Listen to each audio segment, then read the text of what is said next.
Okay, so we're back. Assalamu alaikum. Assalam. All right. So we were talking about language And frequencies. and frequencies. Yes. Hmm. And I was saying that most of the languages in today's world have been contrived and have been designed for the manipulators of language to be able to give the human mind and the human spirit a boost when necessary. It's been Hmm. designed to carry frequencies that can take you from the lowest ebb to the highest arc. That effort is given in the Quran when Allah says, لَقَدْ خَلَقْنَا الْإِنسَانَ فِي أَحْسَنِ تَقْوِيمٍ. That certainly we have designed the human being or created the human being, or more appropriately, when Allah says خَلَق, He's talking about how we are engineered. Everything about this mind and this body and these capabilities are actually engineered by Allah.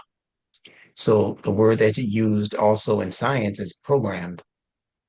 So Hmm. whenever you see Allah say "خَلَقَ الْإِنسَانَ," He means programmed al-insan, programmed the human being. Laqad Hmm. means definitely, no way around it. This is what it is and what it is and what it is. Laqad. Hmm. That's called the law of intensity on the beginning of the word qad. Laqad. Certainly, we have programmed, not I have Hmm. programmed. It's not Allah speaking first person. Hmm. Certainly, khalaqna al-insan. Na means we, us. Hmm. So there's some other actors in this thing here that Hmm. have been responsible for programming the human being to be able to evolve from what's called ahsani taqweem. Hmm. Fi ahsani taqweem. Fi means in. Whenever you read the word fi in the Quran, you have to also understand that when it says in, it's talking about something that is internal. This is happening more inside of you than outside of you. We Hmm. already know that there's excellence outside of you in the physical environment of what we call Mother Nature. There are many excellent things that have been here even before the human life showed up. Hmm. The lakes, the Definitely. streams, the way it rains, the way the sun shines, all of those are miracles that are in place. They don't have to evolve. Hmm. But what is inside of the human has to evolve. Hmm. So certainly we have created or programmed the human being internally, right? Hmm. In the most excellent of organizational designs, taqweem. It doesn't mean molds. Hmm. Your human brain, when it hears the word mold, it thinks about the stuff that grows along your walls when there's too much moisture. Hmm. Mold. The people will say, no, it's talking about how you're shaped. Well, that's the Hmm. programming part. You don't need to repeat that, Hmm. right? So the asani taqweem. Taqweem is from the word qama. People Hmm. think it's from the word taqwa. It's only alluding to the idea of taqwa, that we have created the human being in taqwa, in a state of taqwa. Now, taqweem and taqwa, two totally different words. Hmm. Taqweem is from the word qawm and qama. In qawm, the way they use it traditionally in the Arabic language, they use it to mean people. Hmm. Qawmi means my people. Musa used to talk like that to his folks. Qawmi, and it means your Hmm. people ethnically, Hmm. regionally. Doesn't mean that those people are a part of all humanity. It's addressing only the people who are functioning based on a particular level of standards. Hmm. Everybody doesn't do that. The wild people of the world, the gangbangers of the world, they're not operating based on standards of human excellence. But Allah created the Hmm. human being, Allah in the forces that He assigned to that particular assignment. They operate in the world to only advance your excellence. They don't advance your criminality. They don't advance your vulgarity. They don't advance your sexual promiscuity. They don't Mm-hmm. turn you into a freak of the week. They don't look like Rick James when they come at you. They don't look like somebody that's trying to bring you down morally. They don't look like the Bill Gates of the world and the George Soros. So they don't look like they're trying to get you to be more materialistic, more greed. That's not how they Mm-hmm. come. Allah doesn't use those efforts and those frequencies. Mm-hmm. He only uses those frequencies that contribute to your finer life, your moral refinement. When you look at something and you say, how can I make that better? When you look at yourself inside and say, how can I make me better? Yeah, I know everybody's saying I'm a good guy, but how I want to be a better guy. That's what that's addressing. Mm-hmm. And there are forces in the creation that assist you. They are your angels, so to speak, your malaik that are Mm-hmm. assisting you. Whenever you say, I want to be better, Allah says, go help that man. Go help that woman. Go help that child be better. The only thing is that you can't ask it to be, uh, you can't ask for it to make you a better uh, physical you. See, these things are happening inside of you. Fi asani taqwa, in the Mm-hmm. best of organizational designs, not out here, Mm-hmm. because Allah did not put corruption out here. He only put those elements that are designed to further your purity. And Allah takes credit for that. Everything that you pull into your life that represents vanity, vulgarity, promiscuity, and all those other things we talked about, that's on you, partner. And Allah tells you that very clearly in the Quran. He only Allah is khair, He's good, He's useful, He's beneficial, and He only accepts Mm-hmm. that which is khair. Mm-hmm. Hence the need for, you know, tawbah. We Mm-hmm. need tawbah because the bad things that are coming into us, into the bath water, that ain't from the faucet that Allah let loose. Mm-hmm. You got something else choked up in that pipe that Allah did not intend to be in your bath water. Mm-hmm. So tawbah. Look at how beautiful Nunetics is. I don't know if you heard me speak on this. I spoke on it recently, but Tawa is consonantally connected to the English word tub, and it Wow. represents what needs to be done what needs to be done when the tub is beginning to overflow. Mm-hmm. Now imagine your tub overflowing with just regular water. Now imagine your tub overflowing with sewage water. It's bad enough Mm-hmm. when it's just regular water. The cleanup is still like, oh, why did I leave the faucet on, right? Now Mm-hmm. imagine sewage coming through the faucet. Mm-hmm. Little sticks and twigs and all kinds of stuff that got caught up in somewhere along the line, got caught up in the waterway, in the pipe and all of that.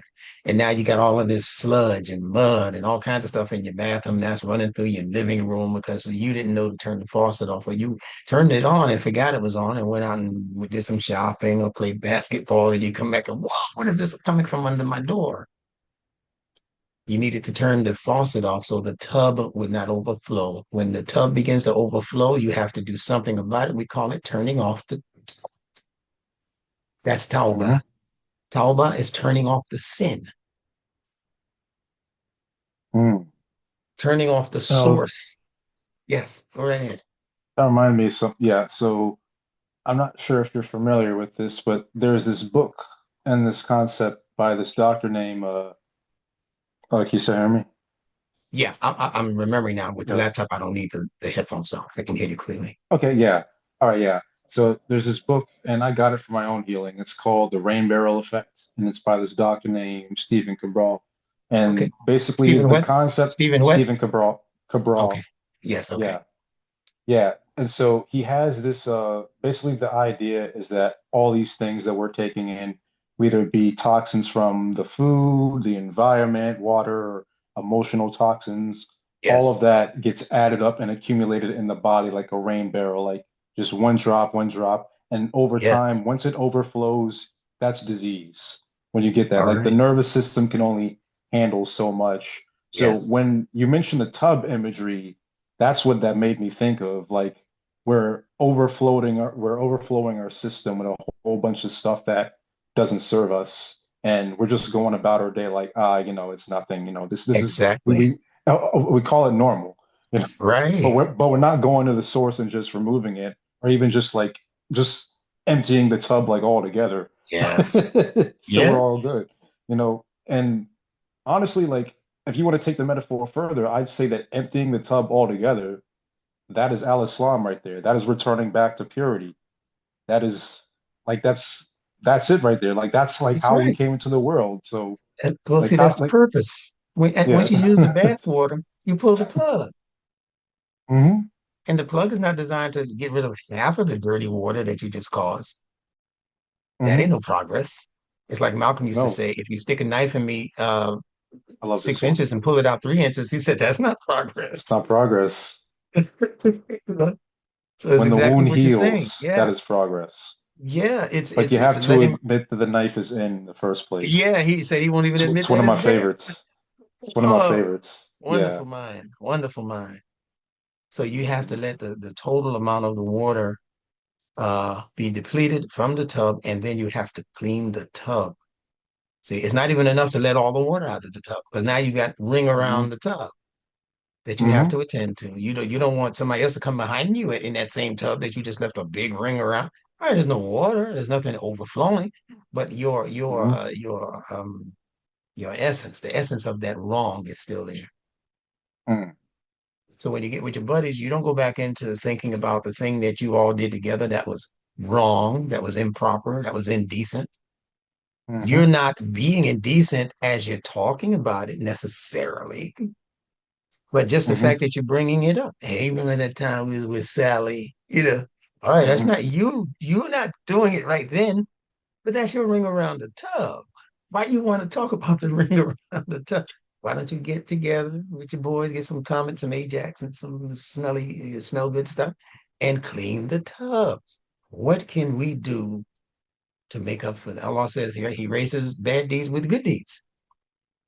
So Hmm. the conversation should be, you remember when we did that nasty thing and we did that wrong thing, back in the day. Well, Hmm.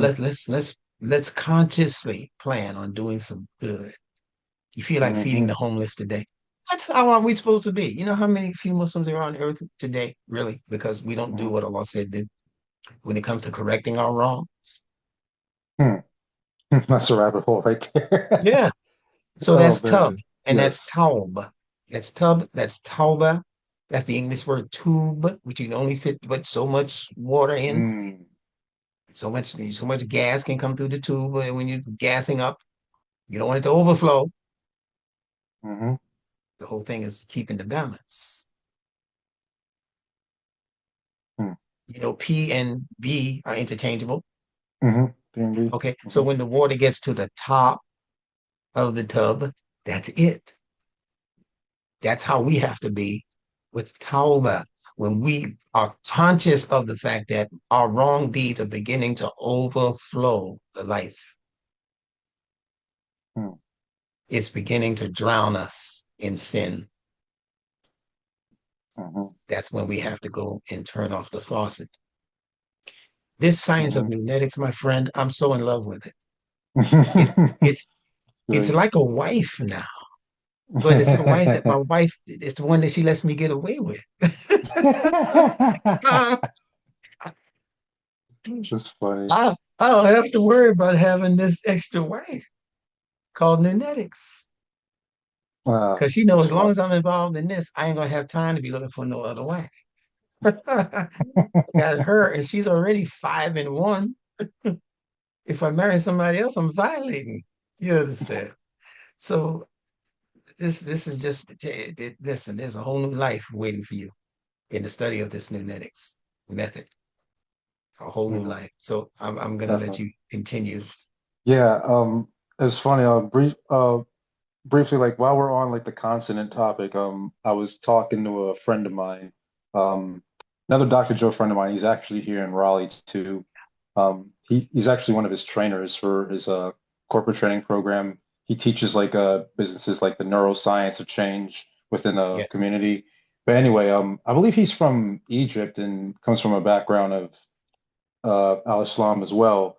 And it's really fascinating like how his mind works too, because we both like will come across like ideas from Dr. Joe or Bruce Lipton or somebody, and like we'll make these connections, like look like kind of do what you're doing, look at the Quran through like a cosmological lens, Yes. and and yeah, and kind of just look at it differently. And I was telling him about Nunetics, and I remember I was watching one of your videos, and you were connecting the word chakran to chakra, Oh and I yeah. was like, oh my God. Oh yeah. And I thought about, oh my God, it's an appreciation of energy up the spine. Wow, Yes. Yes. like Yes. what? Like, Yeah. When your money's in the bank like, and it's earning, extra points, or they call it interest or whatever. They call yeah, that appreciating. Your money is hmm appreciating. yeah, Yeah. So when you think about appreciation, the only way you know that you are truly being appreciative of the people who are doing things for you hmm is that your life is taking on increase. The goodness in you is taking on more and more value. The people around you who you are servicing, they're becoming more and more valuable to you. mm, When you see them again next week, they have something that you left with them that they can consider to be more valuable, like this conversation. hmm You listen to it like you've been doing. You said last time I was with you, you said this, or last time I listened to you, you said that, and I was able to use that and use this. And Dr. Joe hmm Dispenza, Dr. Bruce Lipton, and many other people who we both have a mutual appreciation for. Right? It's because when they Definitely. speak and we listen, same with Imam Muhammad, as everybody knows, when he speaks and I listen to him and I get something out of it, if I'm not getting anything out of it, I turn it off. But hmm because I get so much out of it, I appreciate him. And when I explain hmm him to somebody else, I explain it to them in a way that they can appreciate it beyond what they may have heard him say themselves personally. They say, well, I never heard W.D. Muhammad say that. Well, I never heard Bruce Lipton say this. What you just told me, yeah, because first of all, you're not in a position to hear everything anybody says. You don't even hear everything you say. you know, I don't hear everything I say. I listen back to videos and I go, wow, I said that. Because a lot of times when you're speaking, Allah is speaking through you. He's not only hmm speaking to you, he's speaking through you. hmm So we don't remember all of that. But when you hear it, you know it wasn't you speaking. hmm Sometimes when we Definitely. write and we read it back, it's, whoa, that's me, that was, hmm and because people don't understand how Allah works in terms of how he affects human life, is what I'm talking about. They want to hmm believe that Allah is something that is totally extraneous and totally external to Yes. them. hmm When all through the Quran, just like I told you with the word fi asanita, anytime it is internal, it is Allah operating inside of you. hmm You are not Allah, but Allah is operating inside of you. hmm So when you Yeah, understand that, definitely. then Allah no longer becomes just external. I can't reach him. I can't talk to him. I can't, he doesn't really understand because, he's not really going through what I'm going through. hmm That's why they gave the world a Jesus, who they believed the humans could identify with more than God, the idea of God. Let's give him hmm Jesus. He kind of looks human, but he's got a God side to him. So let's sell them this hmm idea of a being who's not really a being, a mortal who's really immortal, and they confuse the whole psyche with that, you know. hmm So going back to the concept of language, and remember now, the human being is not really even human until he comes into language. hmm Other than that, he's just what the average animal is. In fact, he's less than the average animal until he comes into language. Allah says he created the human. Allah says that he revealed the Quran, created the human. mm, Surah 55, Ar-Rahman. mm, Ar-Rahman, allama al-Quran, he taught the Quran. خلق mm, الإنسان, programmed, خلق, programmed the human. mm, Yeah, we are programmed by the Quran. What human? What do you mean? The people we run into when we go to college, during the week, or when we go to work during the week, that those humans, those people who have two eyes and live on, yes and no. The human being in the Quran is actually a prototype for the human mm, that Allah is establishing in you and me. mm. Allah is ever in the process of establishing the prototypical human Mm. that is not what you think a human is. Hmm. He's constantly in Wow. the process of establishing a messenger, a Rasul, that is not Hmm. the Rasul that you think Allah is talking about. Hmm. A Not, message, not a Muhammad the messenger. man, Hmm? not Muhammad the man, like you mentioned, No, like Muhammad no, as an archetype. no,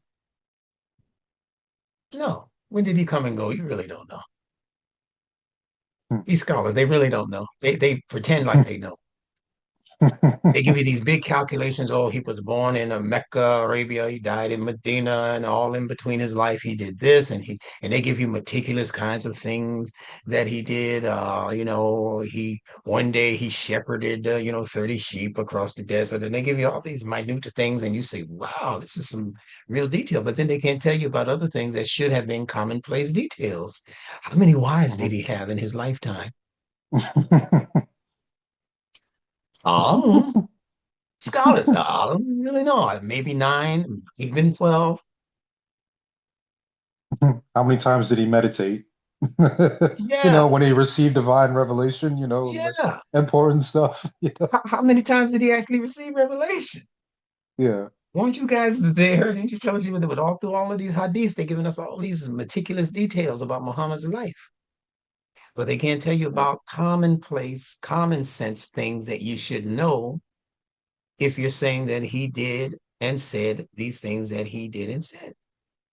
And like I said, one of them is classic. How many wives? Didn't he have companions around him recording these things? You mean Hmm. to tell me after how many years of revelation? 23 years of revelation? Nobody calculated how many times he got married? How many of them may have passed or died? How many, you know, people know how many children people have. People know, everybody else they know, Umar had this many wives and this one had that many. But you didn't, the most important people in your circle, the most important person in your circle, you don't know how many times he was married. Hmm. You don't know how many times he Wow. performed a ritual prayer a day. Hmm. So I'm only saying these things not to start trouble. Nah, I feel you. No, I It's know I'm all not starting good. any trouble with you, but people listen to that and their common sense uh, gets away from them.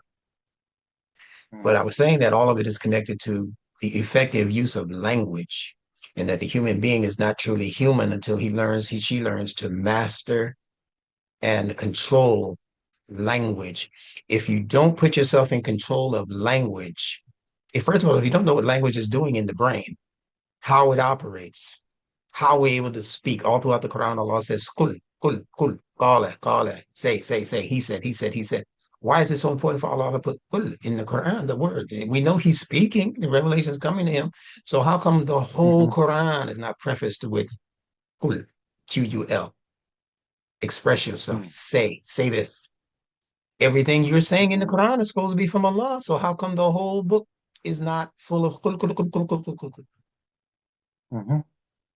Hmm. What makes this kul huwa Allahu ahad Hmm. worthy That's what I of thought of. the, yeah, what makes Allah that is worthy one. of kul, but not ذلك الكتاب لا ريب فيه هدى للمتقين? Same source, creator. But these are the Hmm. things that get away from us because we're not taught the Quran in a way to make it common sense. and common sense are called. We're not taught it so that it will make us, as Allah says, yatadabbaru al-Quran. Do they not deeply ponder the Quran? If it had been from Hmm. other than Allah subhanahu wa ta'ala, it would have caused much confusion and antagonism in the brain, Hmm. trying to figure out the puzzle, because it's a puzzle. You know how frustrated you get almost to the last piece of the puzzle and it don't fit, Hmm. and you try the other ones and they don't fit, then you Hmm. have a fit until you realize that those other pieces are from a different puzzle altogether. And that's Yep. what they've done to language. That's what they've done to scripture. They give Hmm. us scripture and we're reading it and we say, I can't really figure out what's going because that did not come from God. The pieces you're trying to push into place to make Hmm. it fit, the reason it doesn't fit is that it wasn't revealed.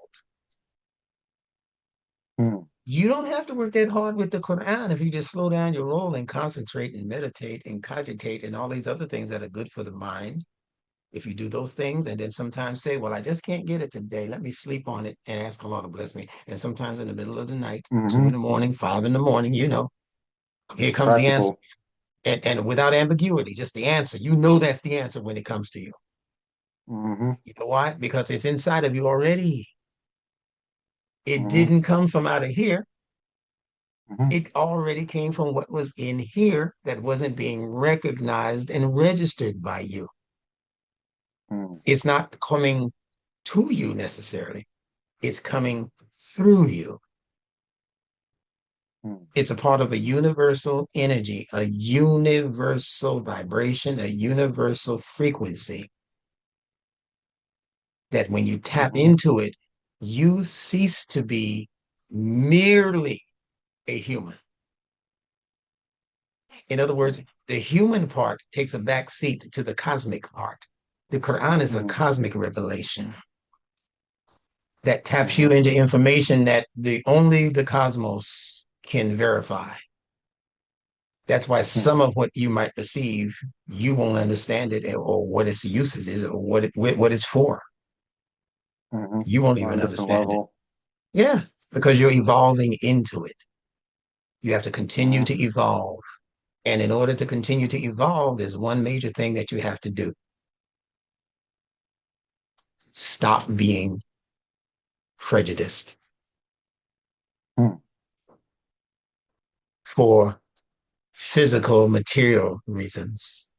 Stop being Hmm. prejudiced because you have more money than your Hmm. neighbor down the block or than the poor Hmm. person in the next town.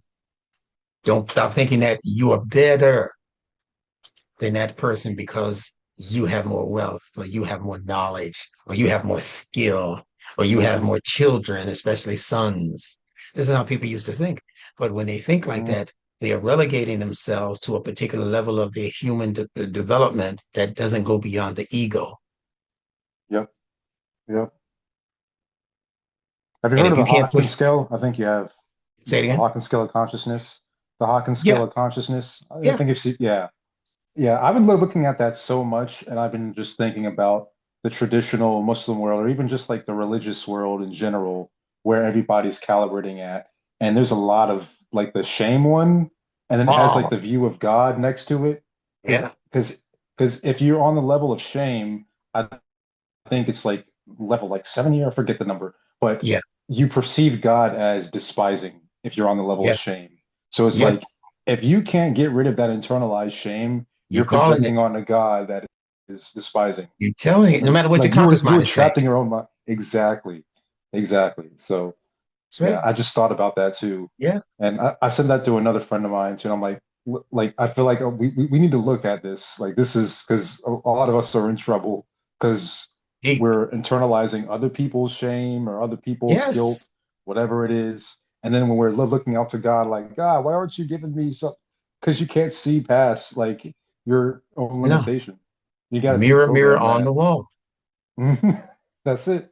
You're looking at a reflection of your ego. Hmm. And whatever your ego reflects from outside of itself, the subconscious mind is designed by Allah to personalize. everything that the ego registers. It personalizes it. But one thing about the subconscious mind is that when it looks at another person and starts to judge them, which is what the ego is doing, it starts Hmm. to judge their value, their worth, you know, are they from where I'm from or no, or,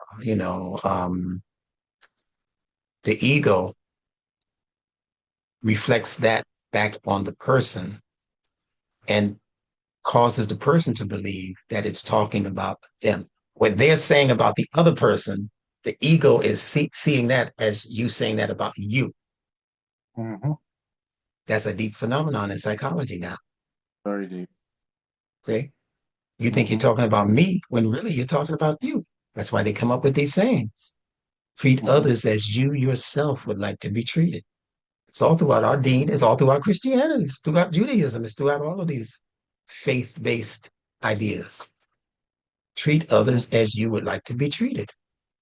Because what you're saying about the other person is just a matter of time. It's going to come back and bite you. Hmm. Because your mind thinks that this is how you feel about yourself. So if you keep looking at those people and saying, those niggas are just stupid people, I wish we didn't have to live around, that's the ego talking. But eventually, Hmm. that's your mind, your subconscious mind telling you that you believe that you are stupid. Hmm. You're not worth what other people are worth Hmm. because we don't know how the universe works. We don't understand that in terms of the dimensional reality that we live in, the Hmm. multi-dimensional world that we live in. So we don't Hmm. know about the bounce back theory, how things bounce back at us. Hmm. We think we're harming somebody else, and before you know it, this is what is meant when Allah speaks about what his angels do, you know. In other words, the unseen forces. And we have Hmm. unseen forces all throughout our lives that we don't know how they operate. And we don't really need to know how they operate. We only need to know that they operate. Hmm. That's what Allah says, and have eman in the malaika, have faith. You're not going to see Hmm. all of these things consciously, but you're going to know that they're operating based on the outcome of certain actions and activities. It's a Hmm. beautiful thing. Very beautiful. So the last thing I was going to say about language, and you can take your time, I'm not in a rush, but All the right. last thing I wanted to say about language is that it also gave us the word languid and languish. Hmm. And that's referring to weakness. Being languid Uh, is when a thing is weak. Languishing is when you just kind of don't know what to do, don't know where to go, don't know how to get there. You're just languishing in the desert or languishing in the hood, and and they've created a life for us that is really a life of languishing, waiting for something to happen or waiting for something to come. But the thing that you believe is coming is going to be detrimental to you. That's just a languish. It's like languishing in prison. That's how they use it in the most of the time. Languishing in prison, that state of hell. Damned if you do, damned if you don't. But you got to sit mhm. this one out. It's like, what do you call that? When you're just perpetually falling, but there's no bottom. You never hit bottom. Mm. It's an That's hell. abyss. Yeah. That's hell. Mm. That's in the Yeah, Quran that's under internal. yeah, that's in the Quran under the term Abasa. You familiar with that? Mhm. That story? I was not off the top. Yeah. They translate it as he frowned and turned away. He frowned. Abasa. Hmm. Yeah, look that up. Sure, sir. But my Oh, point is, last it, 30th. yeah, it's in the last 30. Yeah. All right. Abasa. Abasa. Mm. But you heard me speak about the A of negation. Yes, that means the thing that comes afterwards, it negates it. That's right. Hmm. So if I Like take the I, amoral. yeah, if I take the I or take the letter A off of the beginning of Abasa, what do I have left? That's a Yeah. And in English, what word could that turn into? That's Just look at those two consonants, the B and the S. DNA. Think of words in English that have that B and the S. The word base comes to mind. That's the word, Hmm. base. So Abasa means no base. Hmm. Hmm. Something to Interesting. think about, isn't it? Yeah, definitely. You know how when you do something and your mama catches you doing it and you know it's wrong, and she might say, you had no reason to do that to that young lady, to that girl. Like, you had no reason to treat her like that. But then you'll Hmm. also say that you had no basis for treating her like that. Hmm. Basis. See, you don't have a foot to stand on, your grandmother would tell you, in doing what you did, grandson. You don't have a foot Hmm. to stand on. She's saying you don't have a base. If you don't have a Hmm. base and you step in that pit, you fall forever Hmm. because you're looking for excuses. And there are none to be found. So you just keep falling. What did they used to call that? When you fall and fall and fall and fall, that's the worst punishment they said anybody could ever have. You just keep Hmm. falling. Some people have dreams like that. I was To just oblivion. falling, Yeah. right? That's hell. Yeah. Hmm. So Abasa is speaking to that same phenomenon. Allah gives it in a different way, in a different surah, when he asks Iblis, Malaka. This is after Iblis refused to bow down when Allah told him, make sense Hmm. that to Adam, right? Hmm. Allah said, he says it different ways. There's two or three instances of it, and he phrases it differently every time he says it because he's building a case in court against Iblis. Hmm.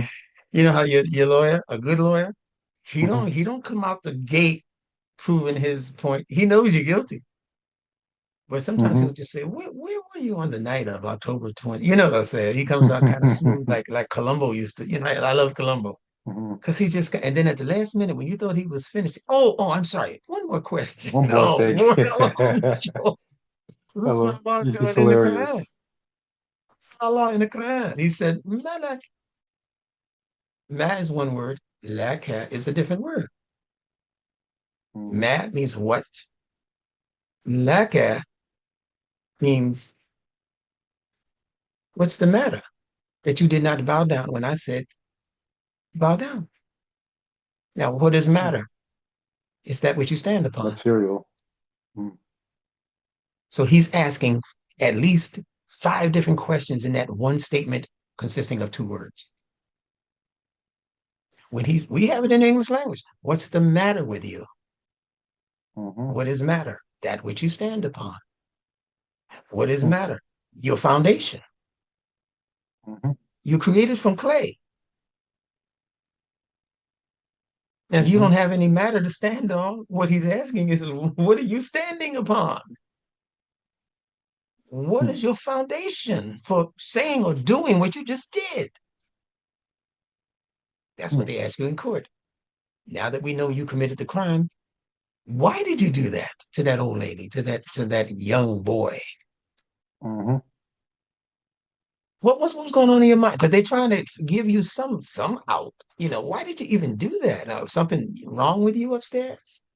Hmm. That's what Allah was asking Iblis. Is something wrong with you upstairs that you have no foundation for your rejecting to bow down when I said. That's what he says. When I said bow down, when your Hmm. mama asking you to do this, wasn't your teacher, your favorite professor? Allah says, why did you hesitate to bow down when I commanded you to bow down? And that's when Iblis went into his little, his little hissy fit thing. Hmm. Since now that you have put me out, Allah didn't put you out, you put you out, partner, Hmm. so to speak. I It's the did this to ego. you. I didn't do, Yeah. you did that Yeah, because you definitely. thought you were a partner with me. That's why you did it. You thought you had some kind of say so in this realm. Hmm. You don't have no say so. When I say that's what you're supposed to do. It's clocked into you. What's wrong? Why are you fighting your own nature? Hmm. The ego. So they just Yeah. going back to the language now. They design language to either support you and your good efforts or to, as they say, pull the rug out from under your feet. Hmm. And I tell you, man, when you trip over something or when the rug is pulled out from under you, it feels like an eternity that you're falling and falling and falling. I'm falling and I can't get up. It feels like a very long time when you slip in, especially if it's in front of people. Hmm. It's more embarrassment than it is pain or anything else. You Oh know, yeah. when your siblings see you get a beating, that kind of thing. And your mother will call them, hey, Johnny, Susie, come here for a minute. And then she take her strap out of the wow, you know. Hmm. And she ain't really hitting you that hard. What's hurting you most are your feelings because they saw Hmm. it and they're going to talk about it for a long time. So what is the matter? Now, ma, show you how, oh man, Allah in his wisdom. This word ma means what? But everything in the Quran, listen to this very carefully, can be traced back to a concrete idea. So where did this Hmm. word ma begin? Now we're talking fitra-based concepts.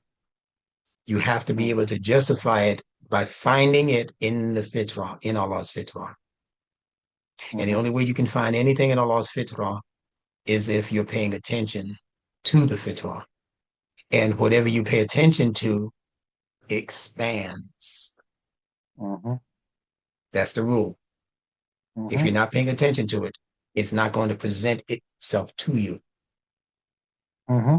So if you're not Definitely. paying attention to the fitrah, the only thing that will be presented to you is just what is presented to the average animal. The dog has no sense of self. The dog looks in the mirror, the cat looks in the mirror. They don't know that's them.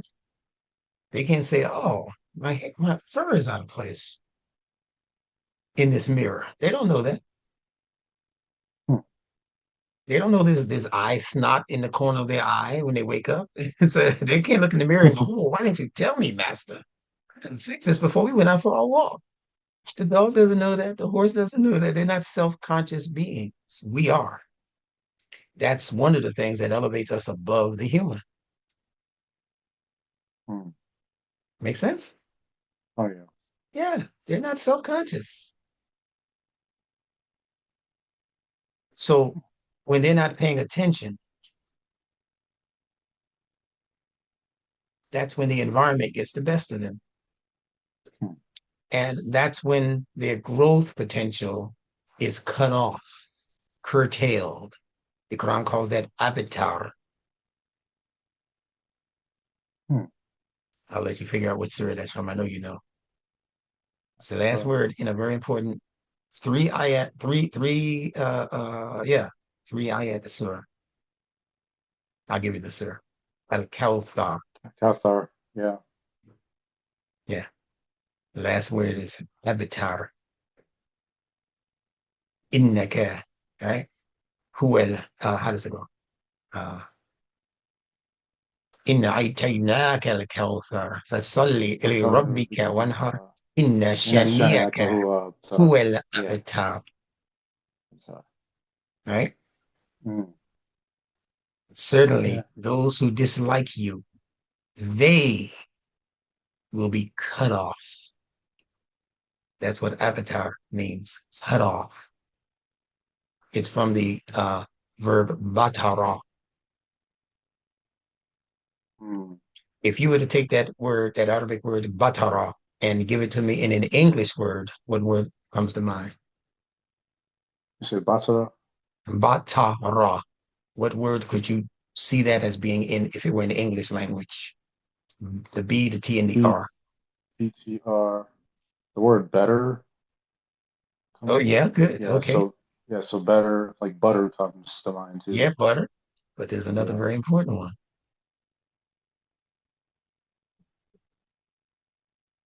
Those are good. They still fit my idea, but I want you to catch on to Oh, this last one. bitter. Bitter is the one. Okay, okay, okay. But the one I'm thinking of is battery. Oh, energy. Yeah. Oh, okay. Hmm. The battery can be charged and it can be depleted of its energy. Mm. Same thing with better. You can get better, or you can become the opposite of better and become worse. Hmm. You can be frozen butter, or you can be melted butter, loses its form. Mm. Mm. So you don't know what the value of the battery is going to be until you have it in a situation where it is charged and ready to go. Mm. One thing that also came to mind that that serves translates to the abundance, correct? If memory Yes. serves. Kata. Yes. Yeah. Well, a couple of things. One thing I found interesting is the fact that it's about abundance, and yet it's the shortest surah in the Quran. Just How about that? which is interesting. Yeah. But then on top of that, uh, that last that last ayat, it resonates a bit more now as I'm studying abundance. I'm actually going through Dr. Joe's course on abundance right Oh, now. yeah. But when you mention like, Oh, those yeah. who dislike you will be cut off, Yes. when I thought about that now, it's like that's actually one of the reasons why people don't get the abundance that they want because they're either like jealous of the other person or Yes. they're comparing, and it's like that's why they can't receive it because like Back they to the can't ego, appreciate my an other. friend. Yeah, yes. So that's what I thought of. Yeah. That's absolutely correct. They're judging Hmm. it based on their ego and then ego Hmm. needs. Yeah, Hmm. I have what I would, well, what about what she has? Hmm. I'm supposed to have what she has. When you start getting jealous and ego, that's when the ego kicks in. And this idea of being cut off, because that's what avatar means, to be cut off, Hmm. right? Certainly it is they who Allah emphasizes it. Hmm. Innahu shaniyaka huwal abtar. Inna shaniyaka. He already says they in that statement. Then he says, Hmm. huwal, they will be abtar. Huwal abtar. They will be cut off. So what happens when a battery's energy is depleted? What happens when you Oh. disconnect the battery? Mm. See, there could be energy in the battery, but because you choose to be disconnected, you can't be the beneficiary of the energy. Mm. We're in that day and time right now where we're living through all of these Quranic Hmm. ayat. Disconnected from the source, disconnected Yeah, from these are him. world events. These are not Yeah. some 1400-year-old thing happened in the desert somewhere with one man and a group of tribesmen. Hmm. It's not what the Quran is talking about. The Quran is not time stamped. Hmm. The Quran is speaking to things that haven't even happened yet. World events. Hmm. We're living in a world event time right now when many people's finances are being rearranged and they're being cut off from things that they had absolute access to just yesterday, just last year, Hmm. without mentioning any names in the news. And this Hmm. is happening all over the world. And the people who are enacting it in 2025 have no clue that they're in the middle of revelation being spilled forth by Allah. The reason why it Hmm. doesn't make sense to doesn't matter mentioning their names is that it's happening all the time throughout history to many different kinds of people in different kinds of ways. The names and the places change, but the Hmm. strategy for establishing their idea stays the same. The Quran is a book of those strategies. So you don't have to look for Donald Trump or Elon Musk or Biden, Joe Biden. You don't have to look for them by name in the Quran, although Hmm. surprisingly so. In some places in the Quran, there are names because the impact upon the world that they caused was so tremendous that Allah preserved their consonantal connections in the Quran. Now that's a story for another session, Hmm. but just understand that they are in there. Maybe not under the I, name that you know, because The Quran is a correction on previous ideas. So you might Mm, say, well, then Adolf Hitler should be in there. Maybe he should. But hmm it doesn't mean that the name Adolf Hitler is in there because the name Adolf Hitler was not his name. hmm Ah, hmm the name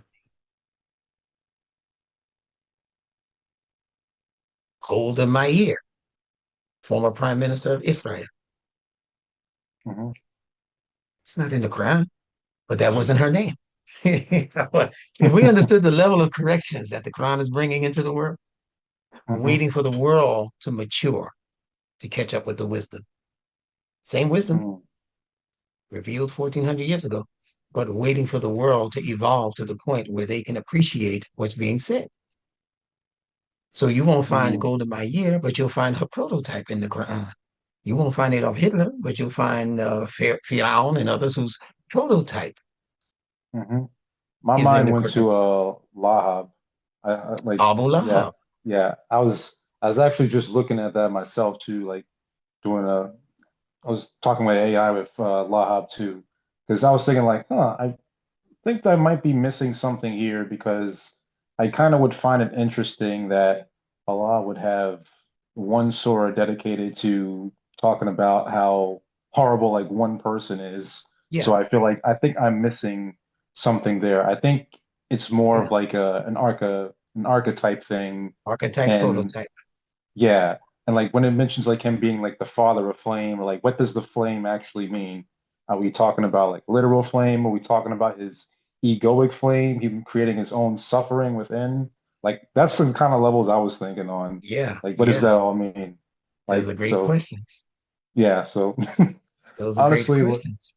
It's yes. never talking about an individual Mm, per se.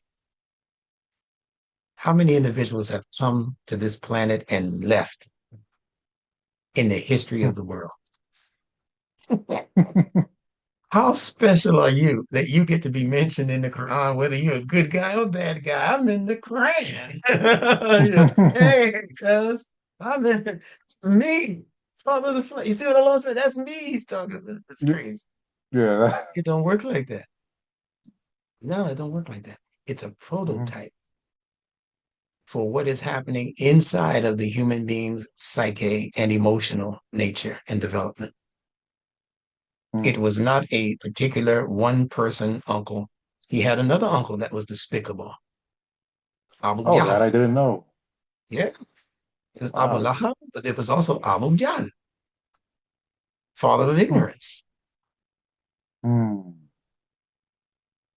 So both of those were nicknames. They weren't their actual names.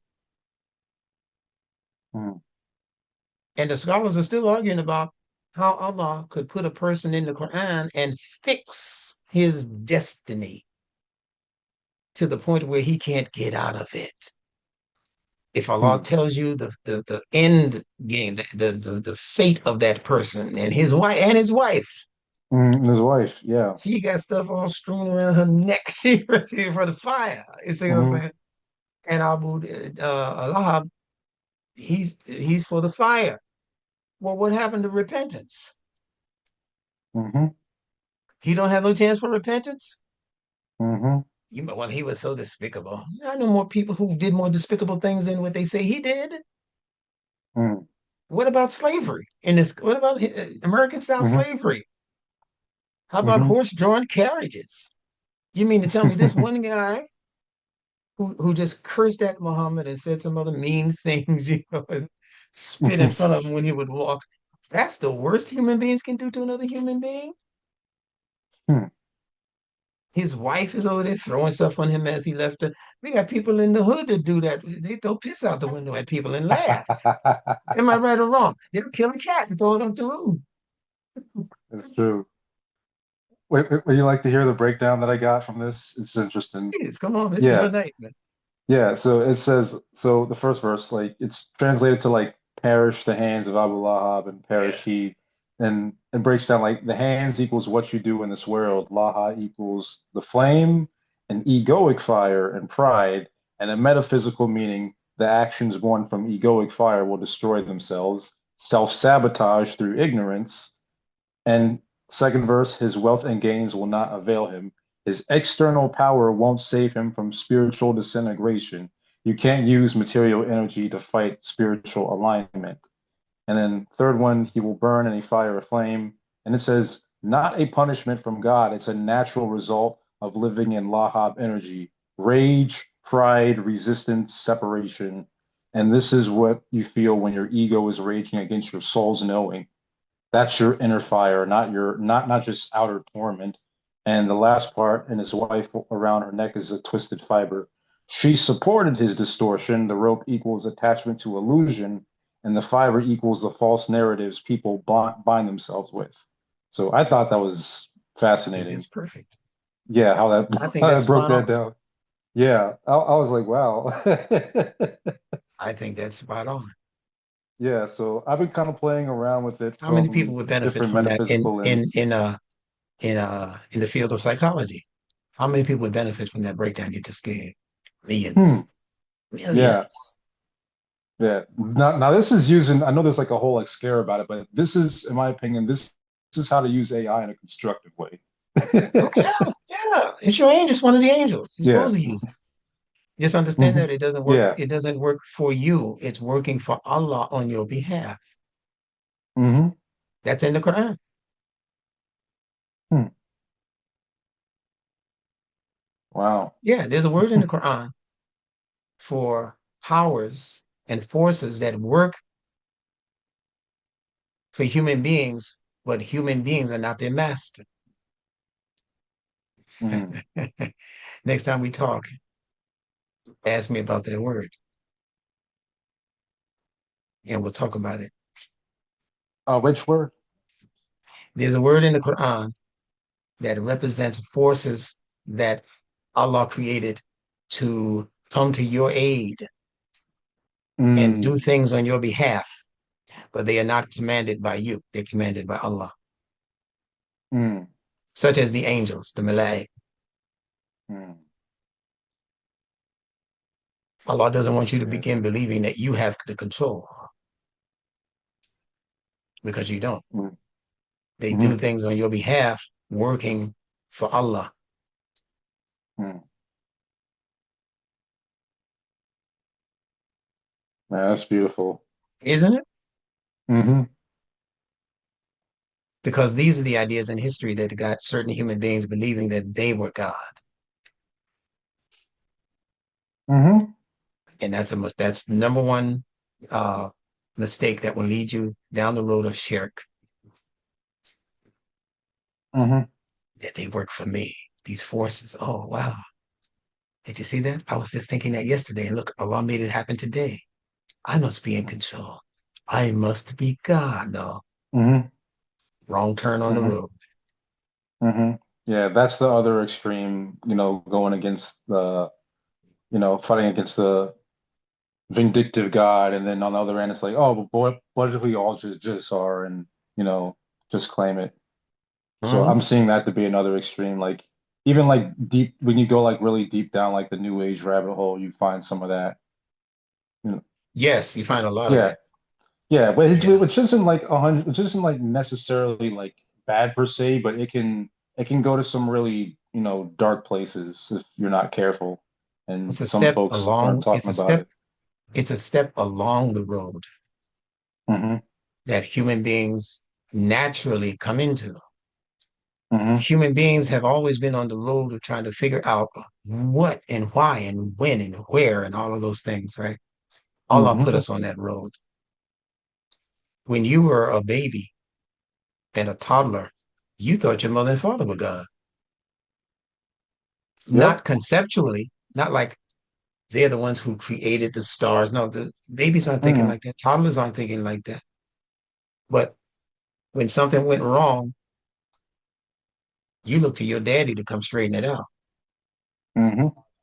Somebody messing with you in the schoolyard or whatever, you went and got your mother. You Hmm. wait till I get back with my father, with my Hmm. mother. You didn't say wait Hmm. till I get back with God. Hmm. They knew everything compared to you. Or That's you thought they why knew everything. That's why the Quran calls them Rabbayani. He calls the parents Rabbayani because we see them as miniature Rabbs, they're miniature lords. Until That's we funny. grow to the point where our consciousness is able to recognize that beyond them, there's something else that must have created all of this. As one Hmm. scientist called it, something great. He said, I don't even have a name for it. Just something great did all of this. The stars, when Hmm. I look through my telescope, I know I didn't do it. And I know no human being Hmm. could have done it. And I don't have a name for it. So I call it Hmm. something great. And let me tell you something. Here's a little secret I'll share with you. Hmm. Allah is not the personal name of Allah. When we think Allah is that Allah, Hmm. that word Allah is not his personal name. Like I refer to you, by your name. Hmm. I refer to my cousin by his name. When Hmm. I say Allah, you're not referring to a personal name because Allah is not a person. Hmm. You're referring to a frequency. Hmm. So now you have to determine what does this frequency do? See, whenever you identify something, tell them their names. The name doesn't make sense until you tell them what that thing does. Hmm. I could say that's lightning and thunder and rain and sunshine all I want, but if I don't know what they do, so the noun comes first, tell them their names. But identifying their actions comes immediately behind it. I Hmm. am lightning, and here's what I'm responsible for. Hmm. I'm thunder. I follow the lightning, and here's what I'm responsible for. I'm an atom. Here's what I do in the universe. When you start to know what they do, is when the wisdom begins for you. Hmm. But in terms of Allah, He is the ultimate frequency. He's the ultimate thing that's constantly returning. Pardon me, inna lillahi wa inna ilayhi raji'un. Hmm. Certainly, we all belong to Allah. And for sure, we are all constantly returning, just like the Hmm. Tariq. Hmm. He's always knocking on the door of human conscience, trying to awaken you to bigger and better wonders in this world than what you were Hmm. believing, just being on the animalistic level of survival Hmm. and chasing people's butts. And, they did, the average one Hmm. of us, just chasing money, Hmm. First three looking at ourselves chakras. in the mirror and, super fly, you're going to get your fortune by and by. It's a ego. That's where they have us lock and key in the Hmm. ego department. In the biology, Hmm. in the chakras, that's Hmm. called the solar plexus, Hmm. the sun plexus, Hmm. the soul, SOL plexus. Hmm. And plexus means braided, where Hmm. you see you're Neurons. interchanging, you're intertwining. Yeah, you're taking this one, and you know how your sisters used to braid, their younger sister's hair. So you know what a Hmm. plait is? You know what a plait is? When your sister's hair was plaited, PLAIT. Well, Hmm. that's PLT. Hmm. T also interchanges with its cousin called S. Don't worry about it right now. You'll think about it later. All right. All And you'll bring right. yourself to proof. You'll bring yourself to proof. So PLT and PLS, because T and S are at the front of the mouth, that's what makes them related. So they're Hmm. not direct siblings like D and T, but because they're in the Right. general vicinity of that pronunciation, T right there at the beginning, Hmm. at the tip of your tongue, and Hmm. S. It's not back here. It's not up Hmm. there, top palate. It's right here at the tip of your mouth, at the front of your mouth. So they became interrelated, interchanged. Hmm. So S is a So dental, or it's not? it's a dental and a sibilant, a Okay. fricative. They call it a fricative, All right. a whistling fricative. S, X, Mm. Z. Those are called the whistling fricatives. The dentals are d, d, t, t, th, th, dh, thalic. They're all involving the teeth or some portion of its usage, but they're all related. So if I say T, that means an intersection, like the cross is a T, because the body of Jesus, as they say, was intersected on that cross. His arms were going that way, but his frame, his body was going vertical. So he had horizontal in his arms and he had vertical in his body structure, and they intersected at the heart. So that was the T. That's why they give the cross as a T. Now, D is the sibling of T, but what makes the difference with D is that it represents a door. See, a door is also an intersection between two spaces, two rooms. So it's still an intersection. But what's on the other side of the intersection is something that you have to strive to get into or achieve. See, with the T, like T is crossing the street, the crosswalk, the T. You can see what's over there before you even make the walk. Is there traffic?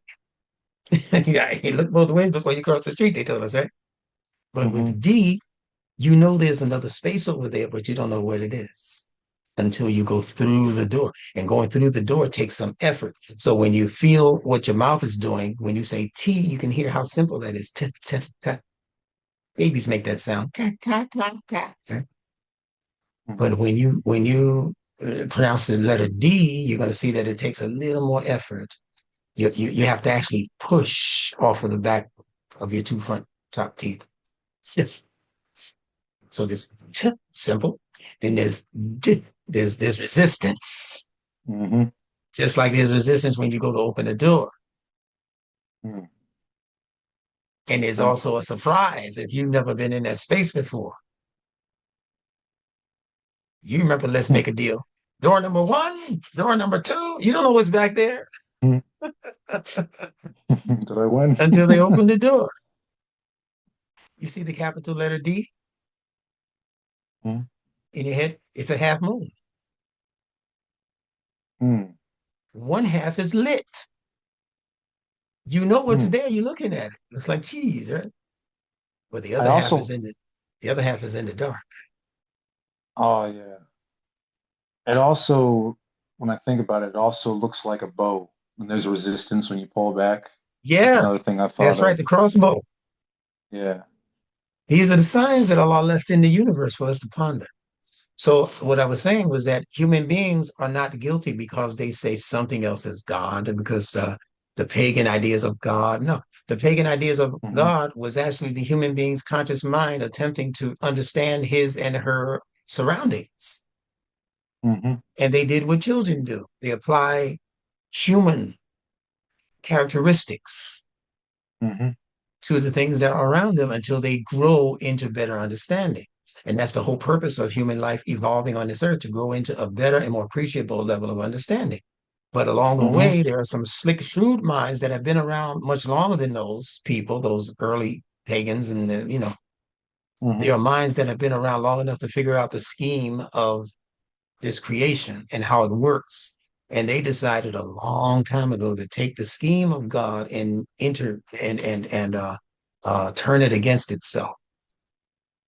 So they took human curiosity away from natural curiosity, which every child is born with. Mommy, what's this? Mommy, why this? Mommy, when are we going? Natural curiosity. And they inverted it. They began to apply their own meanings to what was going on in the world. And they're the ones who told those people that, yes, this is not just an idea. This is not just figurative. This is literal. That God is that tree. They went amongst the pagan people and they started teaching them like that. Yes, God is the lightning. And when you hear the lightning, you better be afraid. And then in Mm-hmm. time, maybe another 100 years went by, another 1,000 years went by. They went back to those same people. Of course, they were different people because they're evolving this scheme, right? And they said, well, not only is God the lightning, uh, not only should you be afraid of the lightning, but I want you to know also that there's a power behind the lightning that is controlling the lightning, and that power is in my family, my tribe. We control that. You see what I'm saying? How they incrementally Mm-hmm. introducing paganism into the human conscience. Mm-hmm. And that's how people and nations become gods in the minds of other people. The Mm-hmm. Quran came to break that scheme and to blow it into smithereens incrementally, not all at once. It just began with Muhammad the Prophet. Mm-hmm. The whole world wasn't even known 1,400 years ago. Why would that be the ultimate plan? Meaning the understanding that he and his tribes people had in his part of the world, 1,300, a third of the planet was still not discovered. So how could that Mm-hmm. be the ultimate plan, the way he understood it? And we know from reading the history, there are plenty of things that the Quran revealed to him that he didn't have a comprehension of. Admittedly, did not have a comprehension of. He accepted it, but he didn't tell you, I know. They asked him, they said, well, what's going to happen to them? Well, he said, I cannot tell you what is going to happen. He said, I don't know what's going to happen to me. Stop asking Mm-hmm. me these questions. I'm not fit for this here. That's not my role. My role is just to capture the message and pass it on. Mm-hmm.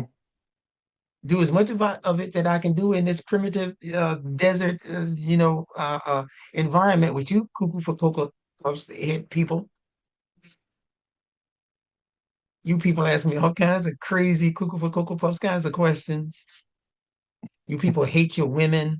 He was dealing with he had a time in front of him that he had to deal with. Man, wow, these people Mm-hmm. really believe like this. Mm-hmm. He was already halfway out of it by the time the revelation came. In fact, we can't even say that he was ever totally entrenched in paganism. He was like the soul of Ibrahim, who Allah said of Ibrahim that he was never among the mushrikeen, never among the mushrikeen. He didn't have that foundation. He didn't have that basis. He didn't have that malak, malaka. Mm-hmm. I just gave away the connection. Malaka, malaik. Mm-hmm. So when Allah said, what is that? When Allah said, what is the basis? What is this is where I stopped, I think, before the first recording ended, where Allah said, malaka, what's up with you? Right? It literally means, what is that with you? Ma means with also. Mm-hmm. Mm-hmm. So he's saying what we say in our day and time in our hood. We say, well, what's with you, man? What's with you? What's up with you? That's all I'm talking 1,400 years. What's up with you? Because he wants everybody to understand what he's talking about. And that fits into everybody's language pattern. What's with Mm-hmm. you, man? What's going on? Especially when somebody is beginning to unravel. They're beginning to say things that, why would you even say something like that? I asked you to do something simple, child. Why would you even respond to me like that? I said, when it's nighttime and you got to go to school the next day, get your butt in the bed. Well, yeah, what's with you? Wait a minute. No, you, come here. Can you pull that one back out? What's with you, man? Didn't I tell you?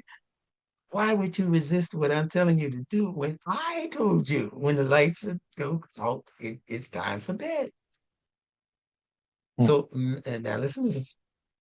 Now, malaka, I'm equating it with the phrase malaika, which means, you know, Oh, I'm going they blank. work for Allah. It's okay. This is what we're here to Yeah. do. We're here to kick it back and forth. This is how I learned. Malaika means angels. Oh.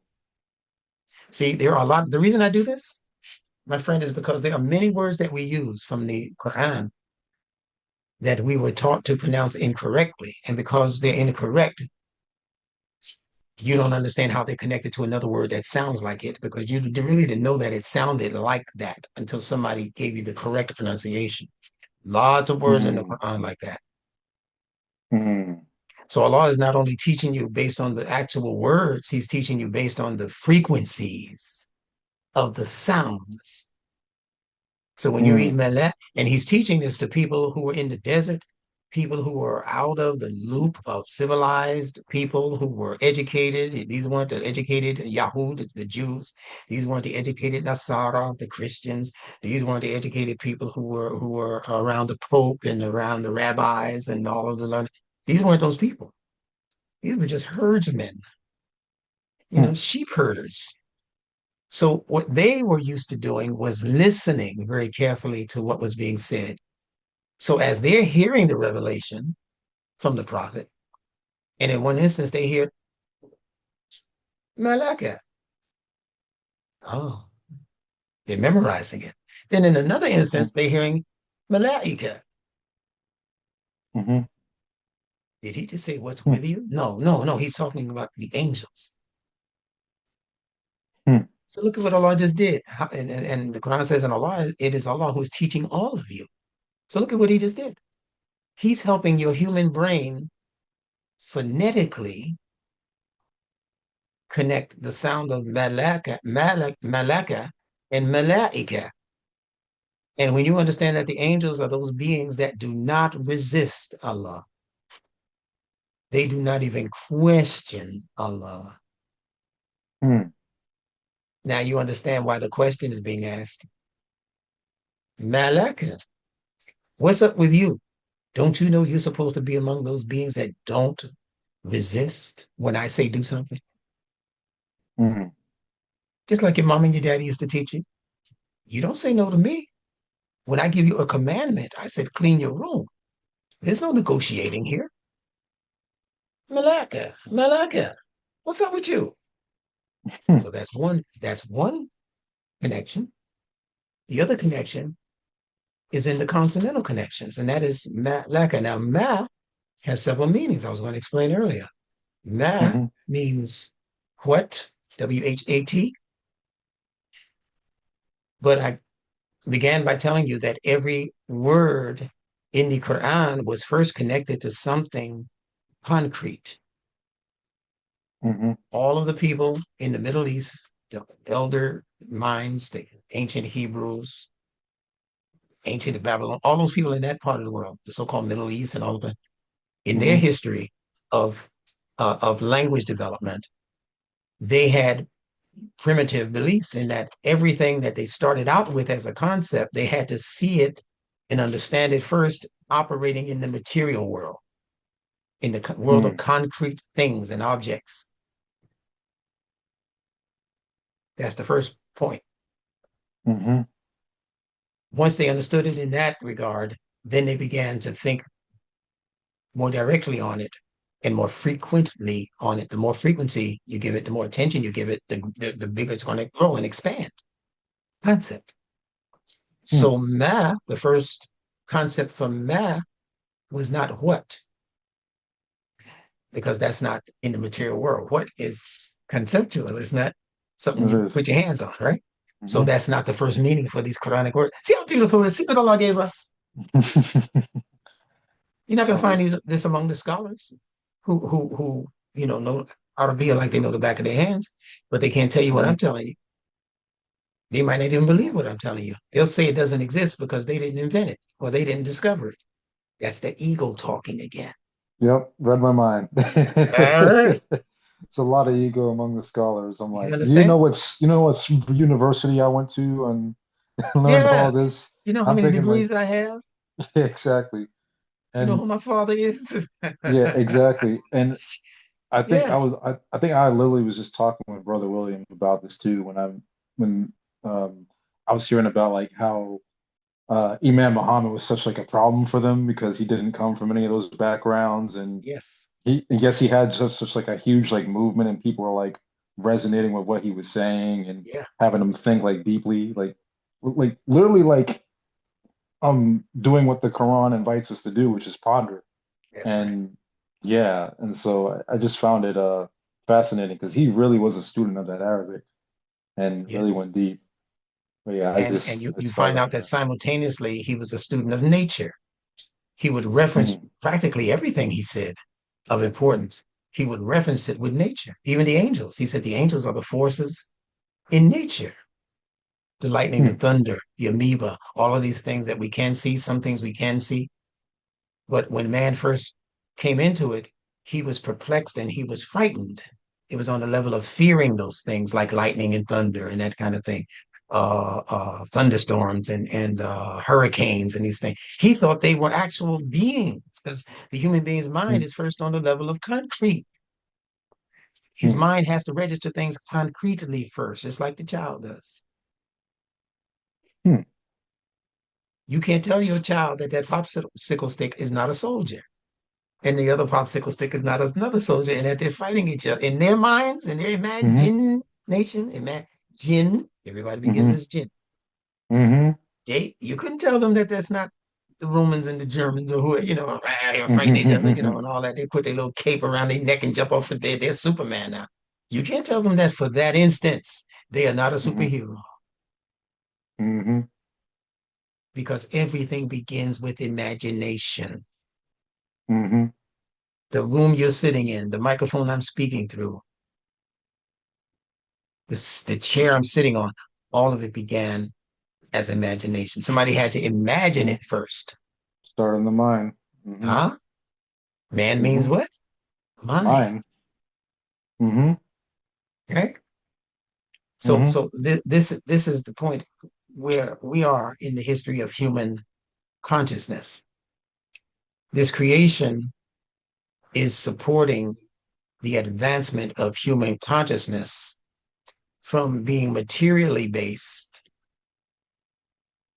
to being ethically based and then cosmically based. We'll get back to that in a moment.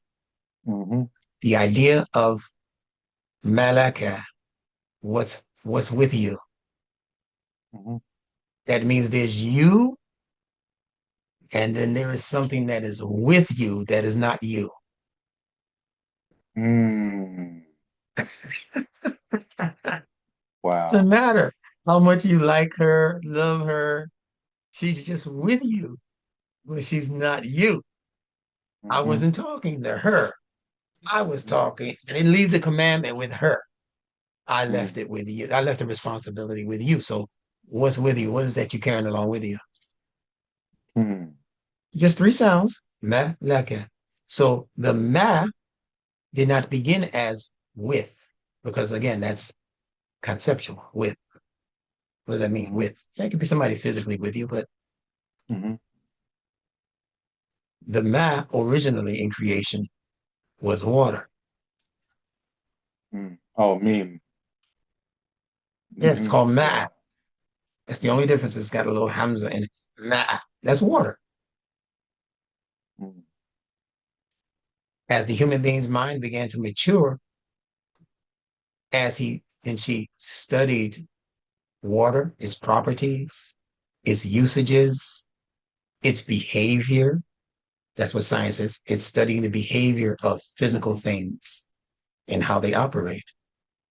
And if it Mm-hmm. operates that same way over and over again, then they establish it as a bona fide, verified thing in science. Mm-hmm. Because not because it The did it law. once, not because it did it even twice, but because it does it perpetually.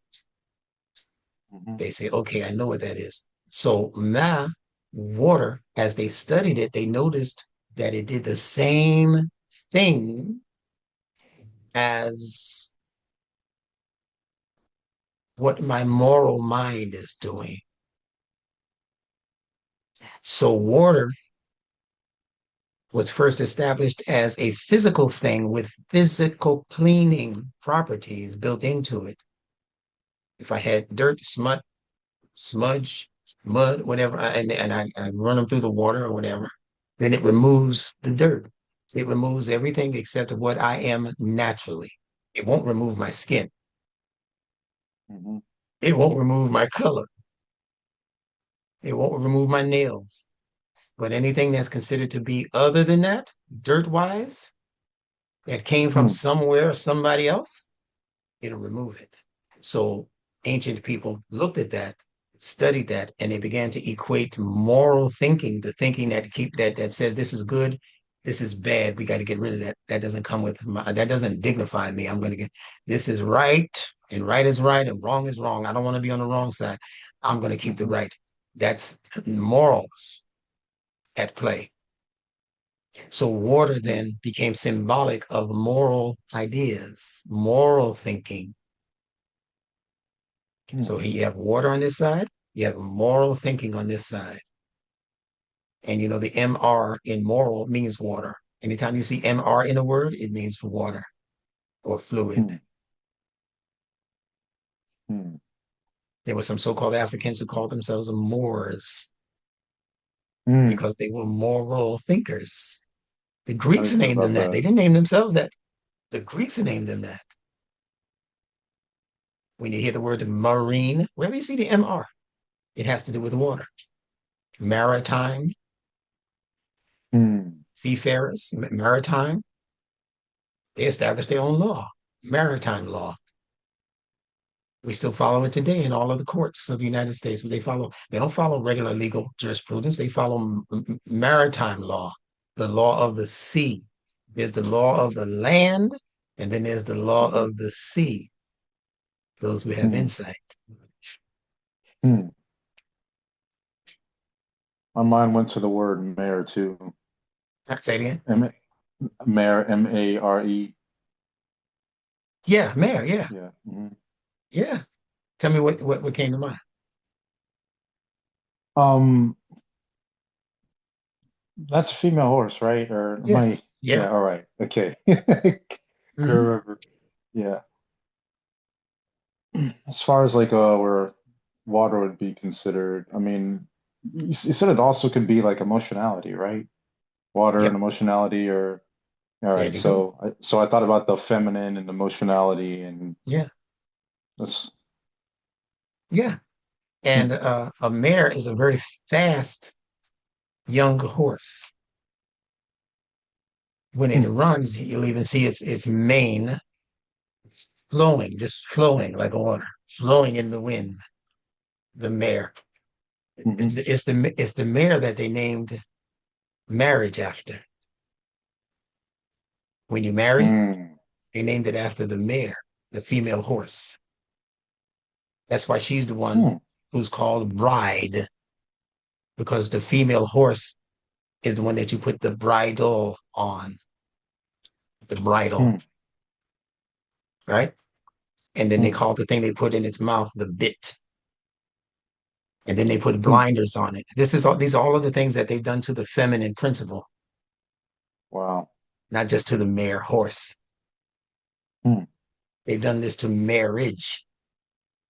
They tell the hmm. female, shh, you don't speak. Yeah. You see it playing out right now in a lot of so-called Muslim societies. You don't I've speak. noticed that. I've noticed that in public too. I was like, wow. Yeah, you're the bride. Yeah. I'm the groom. The groom is the one who fixes and takes care of the mare, of the horse. You're grooming the horse. So Hmm. how they got all these horse terms in a relationship that's supposed to be, me and her forever Hmm. and ever, equal? No, you're not equal. Not in this world's concept of marriage. You're not equal. Hmm. He's superior, but he's only superior as the one who is grooming the animal called you, the horse, the mare. Hmm. So even when we use these worldly terms like I'm getting married, and now we are okay, but that's not fit enough for what Allah is in the process of establishing. Allah is Hmm. bringing a whole new world through people who look like you and me right now. Hmm. But he's not closing it to anybody who doesn't look like you and me because it's for everybody. It's human, it's cosmic. It can't be limited to a race or to an ethnic group or to a gender. What he's doing right now among us with this language is totally and Hmm. comprehensively universal. Hmm. Totally universal, what he's doing. It fits every sphere of activity that's taking place in the entire cosmos, interplanetary movement and behavior of the planets, what the sun does on a daily basis, what the moon is doing on a monthly basis. What we're doing right now in language Mm-hmm. is part and parcel of the universal movement of matter itself in the universe, operating in the universe. When you Mm-hmm. reach that level, I'm repeating, I think for the third time, when you reach that level, then it's no longer me as a black Muslim, you as an Arab Muslim, a Pakistani. You are those things ethnically, nationally, regionally, just so that you can make sense of your immediate environment and make sense of other things happening on earth, but you not to take those things as seriously as you're taking them, Mm-hmm. because then your nationality becomes a greater concern than your Muslim life, Mm-hmm. than your human life. Yep. Words out Proof my is what's mouth. going on in the Gaza. In Gaza right now, Mm-hmm. there are Muslims in the world, in other parts of the world, in Jordan and Egypt and places that are right around that same area. How come they haven't come to those people's rescue since 1940? What is it, 49 when they established that state? They haven't come to 49. their Muslim brothers' assistance Mm. yet on a considerable and appreciable level in all of those years, knowing that there is suffering and persecution and all of those other things. And these are people who had to watch their land being taken from them Mm. by the people who pretended to be the historical Jews or the historical Hebrews, took the identity of a people who they were not. They were not those people. They robbed them of their identity because they were themselves, so-called Jews, were looking for a homeland. Look at my videos on the Jacobite, and you'll understand what I'm saying. The Mm-hmm. Jahcubite, that the Imam introduced as a concept back in the mid 70s, I think. Mm-hmm. No, pardon me, in the late 70s. He came in 75. So Mm-hmm. because Wow, see, 50 this, years. huh? Wow, 50 years anniversary. Yeah, It's the 25. Yeah. isn't that something? Yeah. So this is what we mean by the manipulation of language, making language languid, so that the people who are under the power of that language will begin to languish. Mm. Haven't those people over there, the Palestinians and others, and the people of Gaza, haven't they been languishing for all of these decades with Mm. seemingly no help coming to them? Mm. They've just been there, as some people would say, uh, existing but not living. Mm. Again, that's a hell of a position to be in. And then you are distance away, and you can look back at your own homeland. Now, if I decide to put this on YouTube, they might take it down. But you can see your homeland from this part that that they have you occupied on, and you can see those newcomers taking over your neighbor's house. You watch them come kick you out of your house. I'm sorry, this is our house now. The one you built, you have to leave right now. No, you don't have 5 days. You don't have 10 days. You have to get your shit, excuse the, and get the hell on. Keep it moving. This is our house now. This is how so-called Israel was founded. Mm. The Balfour Declaration, they call it, drawn up by people at the UN and other places. And what we need, these people need a homeland, so we might as well use them to our advantage. Mm. So put them out of their land. What they're calling Israel now wasn't the first choice for Jews. Those Jews, they're not even Jews. I have to say so-called Jews. They are what they call Khazarians. Mm. I never heard of that before. No. So take note. Wow. They are Khazars, Khazars, Khazars, Khazarians. Mm. They are out of Europe,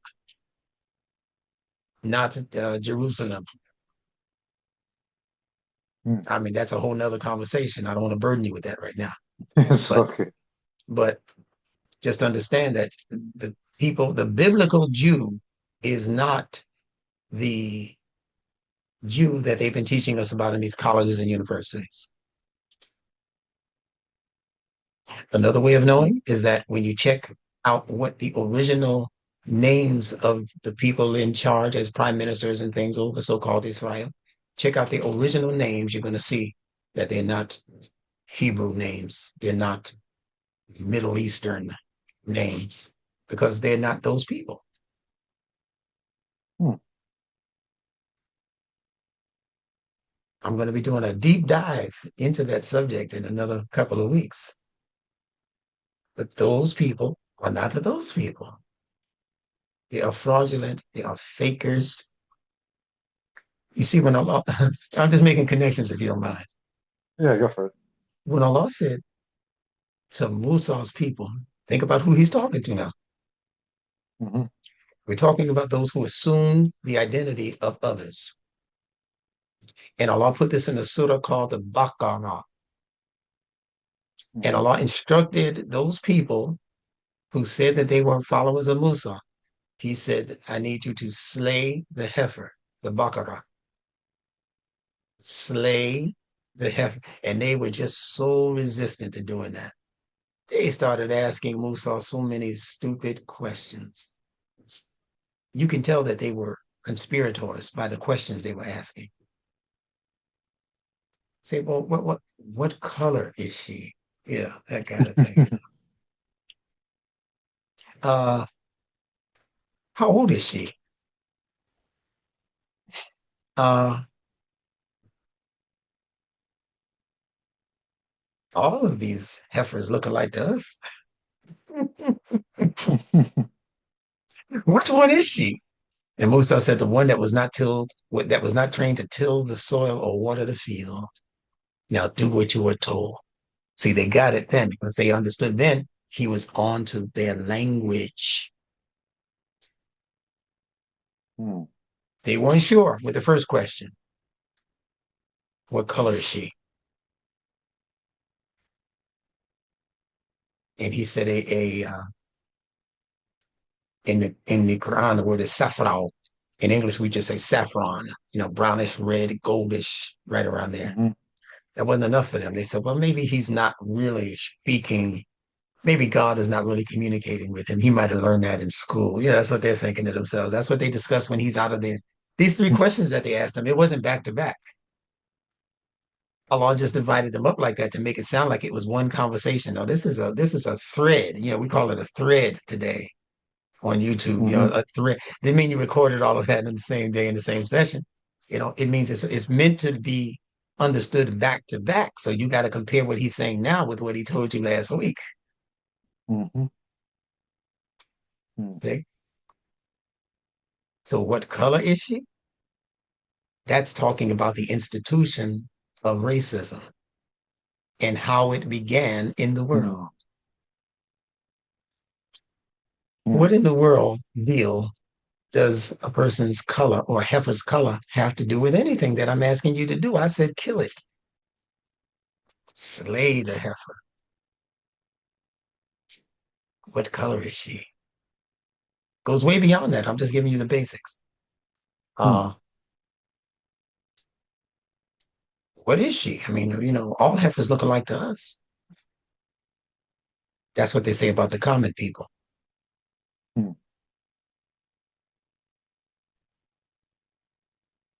How old is she? He said, neither too old nor too young, but of middling age. Oh man, Mm. neither too old nor too young. And the word for young is bikr, B-I-K-R, bikr,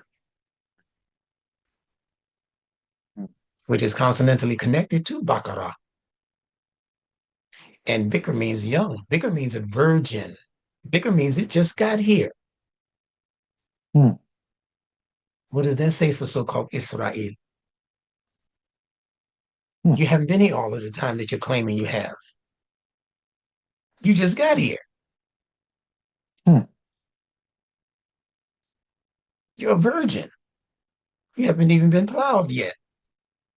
You haven't even established ownership of what you're claiming ownership to. mm, It's a deep, deep story. The story of Musa in the Quran. Deep, mm, as far as the language goes. mm. Then he finally said, the one that was not trained to till the soil nor water the field. And that's when they stopped asking questions. Mm. Wow. You know what the soil is? I've said it many times. The soul. Yeah, the soul. That's right. The Yeah. one that was not trained to till the soil. Hmm. It's not trained to give your soul its proper development, nor water the fields. It's not trained to give moral teachings and moral guidance to anybody. Mm. And then in one instance, he said pure. And what's the other word it uses with that? I'm not remembering, but in other words, this is a presentation of a baccarat that was presenting itself as something just totally pure and untouchable, unscathed. This is like Jesus, as they present Jesus, like he's just Hmm. totally 100% holy. You can't be him. You can't take his place. You can't rule against him. Whatever he said is good. And then it said it is the admiration of all beholders. And the word that it's using is nadirin, I believe, nadirin, which means it has to do with how you see something. You're seeing this as something. Uh, I'll give you a good example. Have you ever been on a highway where there was a car accident on the other side of the highway? Hmm. Which side of the highway gets choked up with traffic? The side where the accident was, or No. the side of the people who Mm. are passing the accident on the other side, going like this, or Yeah. slowing down sometimes until there's so many there that they just at a standstill. You think the accident is on that side, but the accident is actually on the other side. And people are Mm. what they call rubbernecking Mm. until their traffic becomes standstill traffic. That need, as they think it is, on the part of them to look at that and figure out who got hurt and see if the ambulance is there, see if there's blood on the street, all of that primitive craving in the brain. Hmm. That's nadira. Nadira. That I have to look at it. I can't pull myself away from it. That's what that word means. Mm. There's some things that happen that you can look at it once and just, oh man, whew. But there were some things like a car, like if you're coming out of your building, out of your house or your building or something, and then a little boy just got hit in front of you by a taxi, Hmm. and you can't take you don't know what's you run out in the street to see what else is happening, and you can't Hmm. pull your attention away from it. That's what the nadira means. This heifer that Allah is talking about is that those things that they are creating for you that Mm. you can't turn away from it. Mm. And then Musa finally says, "So do as you are commanded." And the word for command in Arabic is from the word amir. Do as your amir is commanding you. Do as your commander is commanding you. Mm. And that amir, America, that's where they get the word America, because they created America for that purpose, to be something that you look at and can't turn away from. Mm. Not because it's such a brilliant idea necessarily, but because they designed the language of America to be attracted to attract your soul, to attract the lowest level of your soul's development. How do you know that, Instructor Bilal? Because the word ka that's connected to Amir, ka, in ancient Egyptian language means soul, but it means the lowest level of 9 souls that occupy the human being. Ka is the Mm. lowest level. That's why they call feces Mm. kaka. Feces, that's caca. Because it's the lowest thing that can come out of mm, the body. It was an experiment. mm, And I'm not saying that to disrespect anything that America has achieved or not achieved yet or whatever. America mhm, is a work in progress, but at the same time, and you'll hear it in the political language of the last 2 and 3 years, they say mhm. this American experiment. That's That's exactly what what it is. they are calling it. Hmm. That's what the founding fathers called it. An experiment. And you know what the experiment is? Giving it to you in the words of W.D. Muhammad, to see how much pressure they could put on the human soul until it cracks. Mm. Isn't that something? Yeah. That's the great experiment. How much pressure, how many different ideas can we cram into this ideology called American philosophy, American behaviorisms, American Hmm. psychology? How much can we pile on? Oh, pile on. Hmm. The homosexual agenda, the lesbian agenda, the political, the material dynamics agenda. They just took Hmm. all The kinds American of dream. yeah, man, that's why it's a dream. Yeah, it's not my dream though, at all. No, it better not It's be. not. It's not my dream.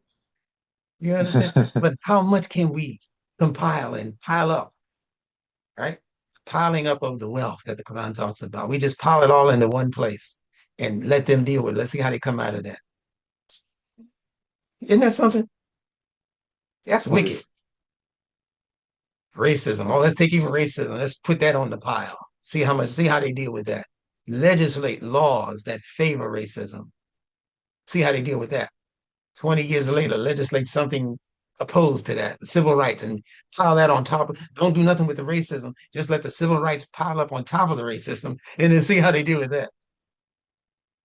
And then make them prejudiced against all outside people. You know, the Indonesians come Hmm. here, the Malaysians come here, the Pakistanis come here, the Sudanese come here, and we're gonna put them all in. We're gonna have them in separate neighborhoods, but at some points we're gonna turn it so that they're against each other and they fight each other for the Hmm. little scraps that we throw out there.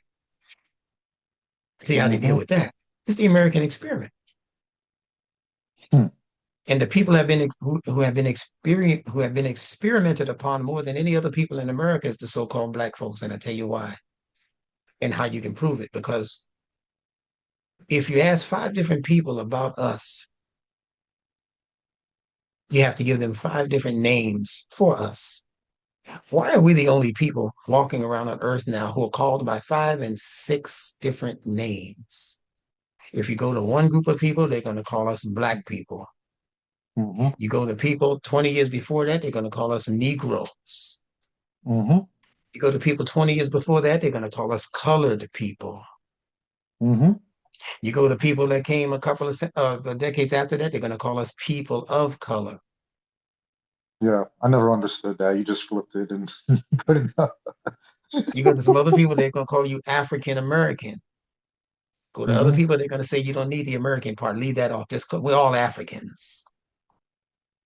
And That is we have true. about I've five heard or that. six different Negro, so-called. We got about all of these different, and then finally they end up on black,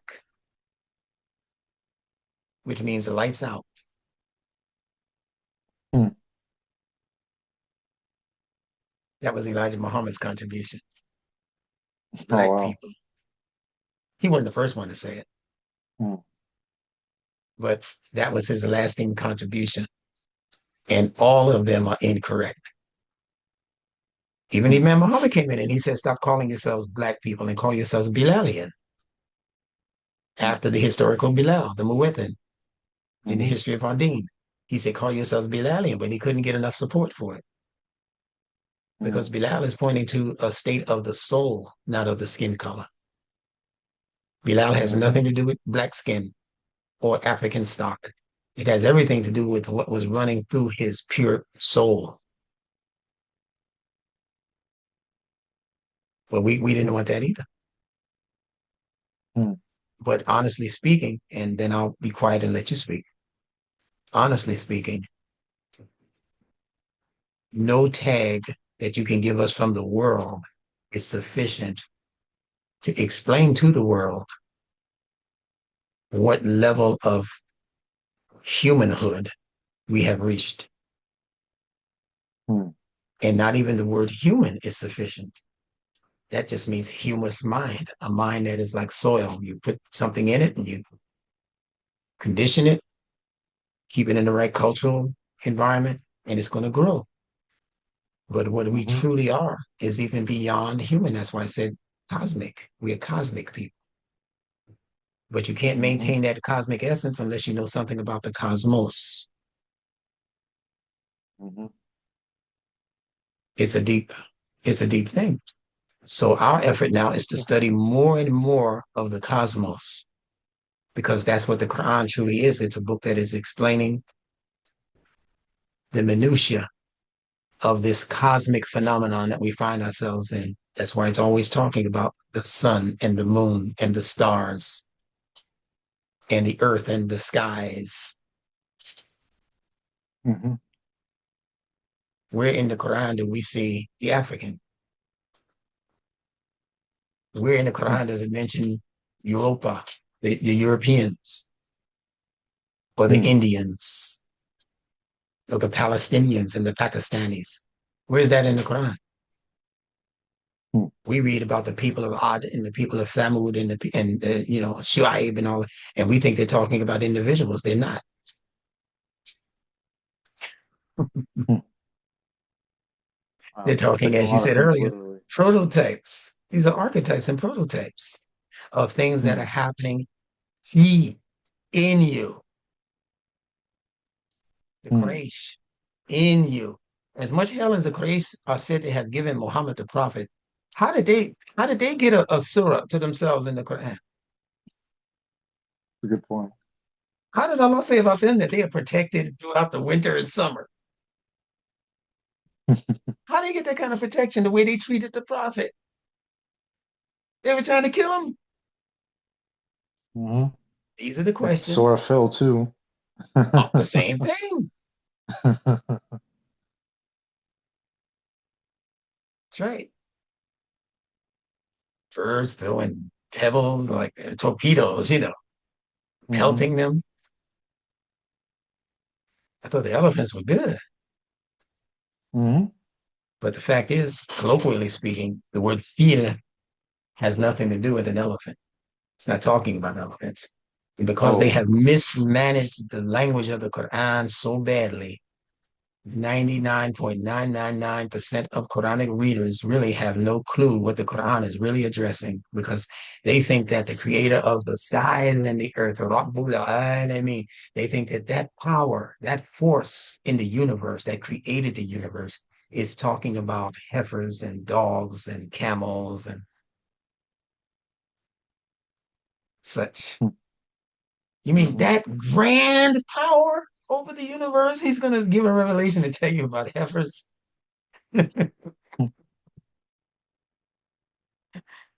to tell you about Jews that keep changing their identity.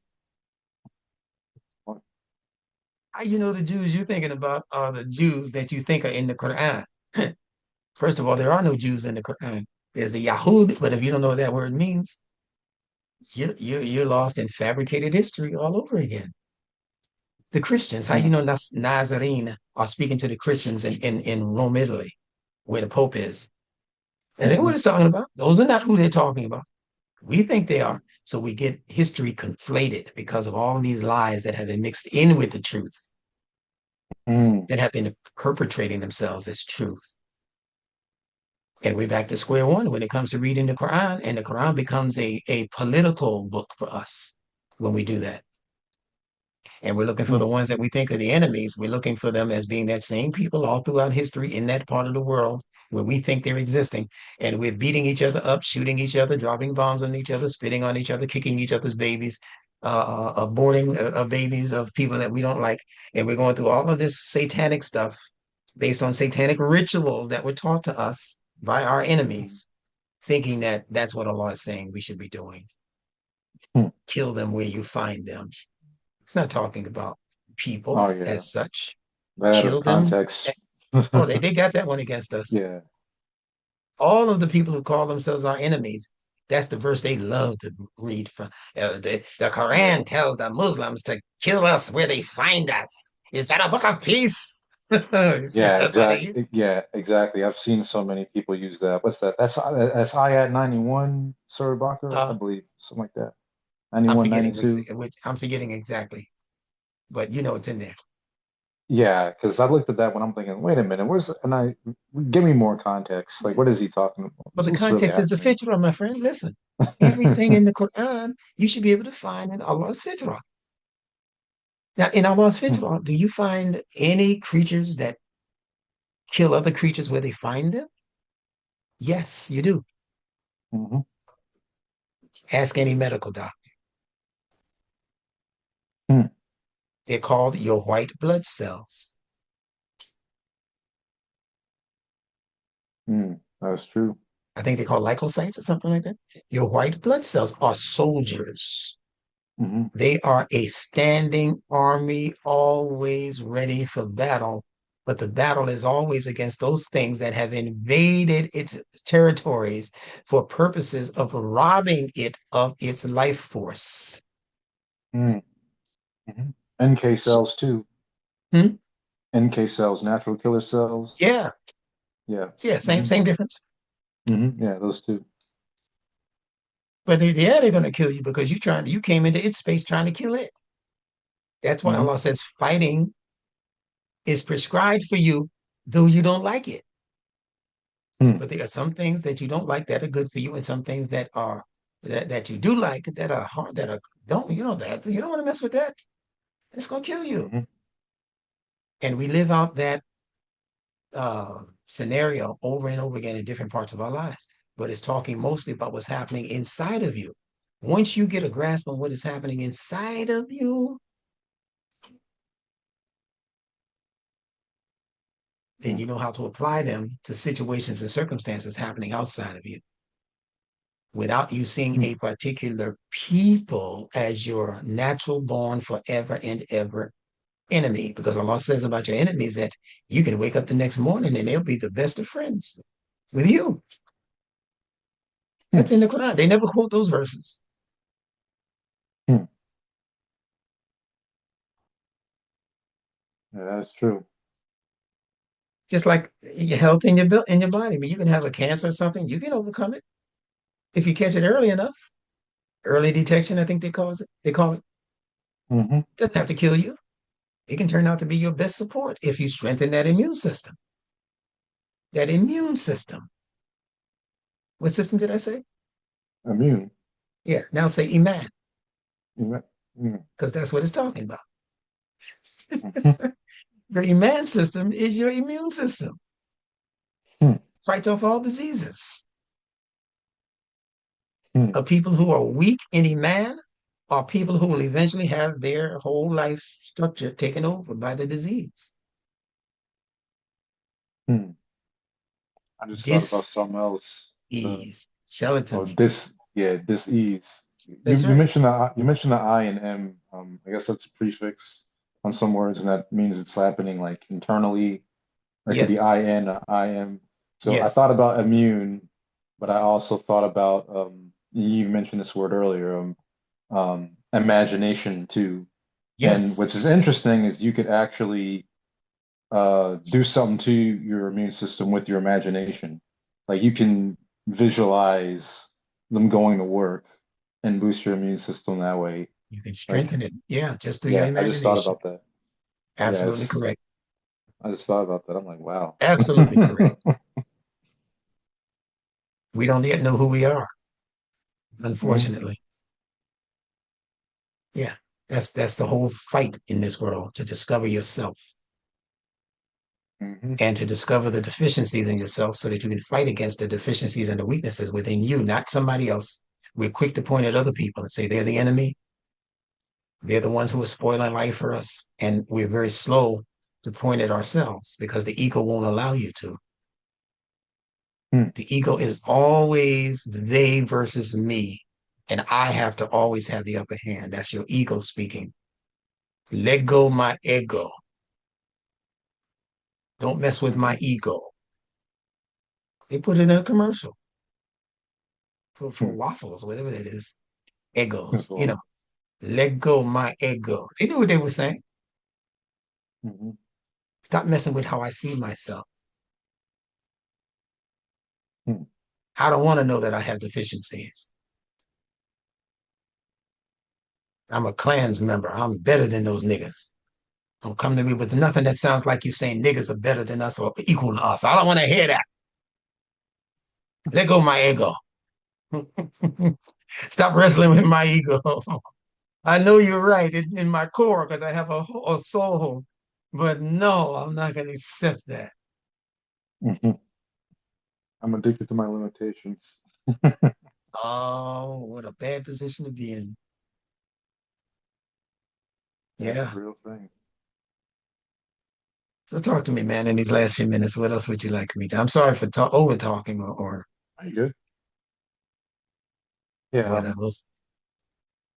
Yeah. So one thing I did want to look at that I pulled up is when you were talking about Quranic translations and Yes, right.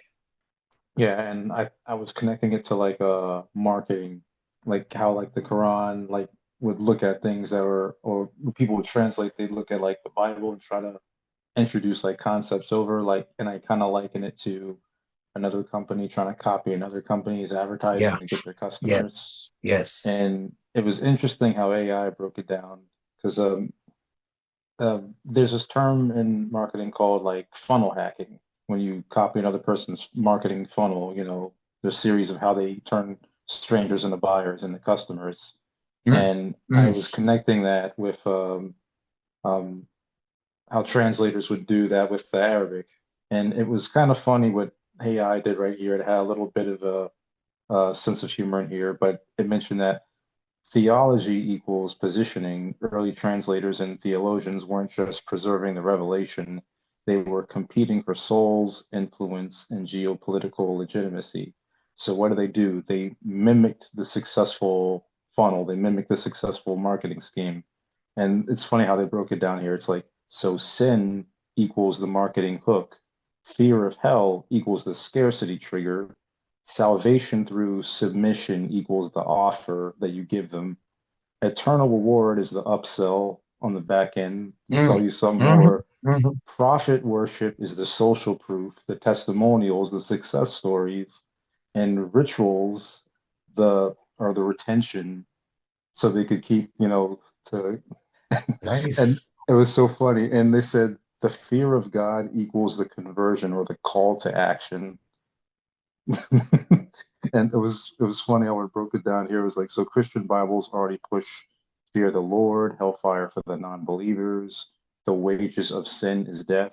So when translating the Quran, instead of staying aligned with taqwa, which equals spiritual consciousness, or Rama, which is mercy, or Nur, which is light, or Haq, which is truth, instead they went, hey, let's just slap the fear of God in here too, since it's already a converting marketing scheme already. Totally agree. Yeah, let's get our business booming. Oh, that's Yeah. working for them. So let's do this. So Yeah. now you're kind of, Yeah. yeah. So I just thought it was interesting to look at it that way. I'm like, wow, it's actually kind of reminds me of just, oh, what are the competitors doing? Oh, that's working. This religion thing, wow, it's profitable. Why don't we do that with what we're doing here? And okay, just gotta tweak it. Can we look in the Arabic and maybe find something similar and Hmm. Hmm. They translate it and always be take like, oh they yeah. always take the language of scripture and invert the concepts and then establish it amongst the people because they're establishing their own religion. That was the Hmm. purpose. That was their purpose from the very beginning to establish our own religion. Allah speaks about it when he says that Satan, how does he put that? About,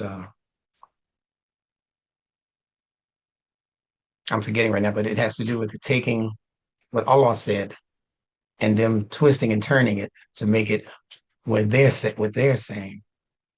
He Hmm. gives it in the words of the Jews as saying Ra'ina with a twist of the tongue. Hmm. They say Ra'ina, and they did that to the Prophet on several occasions, where in his um, presence, they would say certain words that were not totally understood by the prophet or by those who spoke Arabic. And it was meant so that if you busted them, they could say, well, that's not what I said. We said, you know, Raina. We said, you know, but they were really saying, look at us. Pay attention to us. See, what you pay attention to grows, it expands. So Mm-hmm. Raina, Ra means to look at, and Na means us. So Raina, look at us. We're the focal point. We're the persecuted people. Pay attention to us. We need your money now, Congress. Pay attention to us. We're suffering over here. Everybody's against us. The whole world is against us. Nobody in the world likes us. You need to come to our rescue. And I heard Imam Muhammad say one time, he said, listen, I can understand if one or two people were against you or not liking you, but he said, wherever you find a people where everybody doesn't like you need to look at those people because that's not human nature. That wherever you go, people put you out, people don't like you. It's not human nature. You need to change something about how you treat other people. You have the same human nature that everybody else in the world has. You do not have to treat people as fiendishly as you do. And that's not all of the people who call themselves Jews by a long shot. It's not even the majority, I don't think. But all it takes is a representative minority of people to mess it up for the whole bunch, especially if the rest of the bunch is benefiting from it, Mm-hmm. like slavery. Most so-called white people in the world were not slave masters and slave owners, but many of Mm-hmm. them stayed silent because they were the indirect beneficiaries of slavery. If somebody's got to be in charge, why not us? That was their thinking. Mm-hmm. But they were just as poor and raggedy and out of doors as the average so-called black slave, ex-slave, or whatever. In fact, you had some more advanced uh, so-called African Americans during the Jim Crow period. After the Jim, you had some of them that were in better positions of authority, even congressmen, Mm-hmm. senators, back Mm-hmm. during Jim Crow, than you had amongst the so-called white people who were just Mm-hmm. poor, raggedy, out of doors farmers and day laborers and that kind of thing. So we're Mm-hmm. looking at the world wrong because we're being fed the wrong concepts of people and the Mm-hmm. potential that is in people. And we go wrong because we begin to put permanent labels on things and on people. Permanent labels. Once a nigger, always a nigger. So when the Mm-hmm. so-called niggas start advancing themselves, the people who call them that and want to still see them as that, they can't, they go crazy because they say you're not supposed to be a millionaire. Mm-hmm. You're not supposed to be a scientist. Who was that? The one with the peanut. Uh, George Carter G. Washington Woodson. Carver. Was it Carter G. Woodson? George Washington Carver. George Washington Carver. Oh, you're not supposed to be no George Washington Carver. How you get all those hundred and something inventions out of a peanut and you don't even have a science laboratory? He had No, the fish, somebody. bro. He was in nature. But you know what they said? Somebody must have taught it to him from outside. Same thing they said about Muhammad. How could this unschooled guy come with all of this wisdom? Oh, somebody must be teaching him outside. Some people said Bilal was teaching it. Yeah, they got all kinds of things to say. They couldn't believe it. This Mm-hmm. guy, this regular guy, he got this information. Impossible. That's what they said about our people. They don't deserve this. So I tell you what, we're going to take that invention and work it to our benefit. So the person who invented Wrigley's chewing gum was a so-called black man. Wrigley just put his name on it. The guy who invented Peter Pan and Skippy and Jif peanut butter, Mm-hmm. they were so-called white folks, but the person who invented it was a so-called African American. Mm-hmm. Mm-hmm. And that's how the world has been going, based on lies and the inability to give credit where credit is due. Mm-hmm. Not knowing that if they had given due credit to where it's due, they would have had many inventions come to them, because that's how Allah works. Mm-hmm. They would have had many more inventions come directly to their doorstep. Their children could have been geniuses. And now our children have a chance to be geniuses, starting with mm, Nunetics. mm. Nunetics is the first idea in language that doesn't depend on any people outside of it to support it, sustain it, or advance it. mm. Yeah, think about that real hard. It does not depend on any other people except the ones who look like me and you in the mirror when we look at ourselves in the mirror every morning with all of our flaws, with all of our deficiencies, with all of our heavy tongued mispronunciation of words. Mhm, You know us. mm, That's the people Nunetics came to mm. first. First. Mm. There's always a first. Al-Islam Yeah, came to definitely. an Arab man first. But look at Hmm. it now. If you're looking at it through the true filter of the fitrah, if you're looking at it through the Hmm. political and economic filters, then it looks like everything else that sought political and economic advantage and supremacy. Yep. Hmm. And that started happening not long. It started happening before the prophet passed, but it happened and accelerated as soon as the man was in the ground. He wasn't even warm. He wasn't even cold yet in the ground. And some of the people who were following him turned this into a political and economic ideology and started fighting against each other for supremacy in those two areas.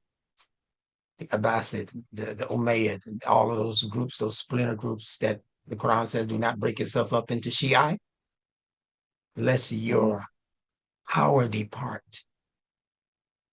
Because you're still Hmm. going after each other, wanting what they have is the ego again. Hmm. And the Muslims began doing that soon after the Prophet passed. Hmm. And we're 1,500 or so years, almost 1,500 years later, and we still have these deep-seated divisions, psychologically speaking. Oh yeah. We try not to talk about it in public. Hmm. I'm obligated to talk about it in public because if you don't bring something out, they say if it doesn't come out in the wash, it's going to come out in the rinse. Hmm. You had a whole people over there coming to trillions of dollars to Arab, the Saudi in particular. They are trillionaires. Hmm. How wealthy is Gaza? Hmm. How wealthy are the Sudanese that many of them are fighting against? $1 trillion. You could have liberated your whole religion with the tree, but you rather build cities of gold.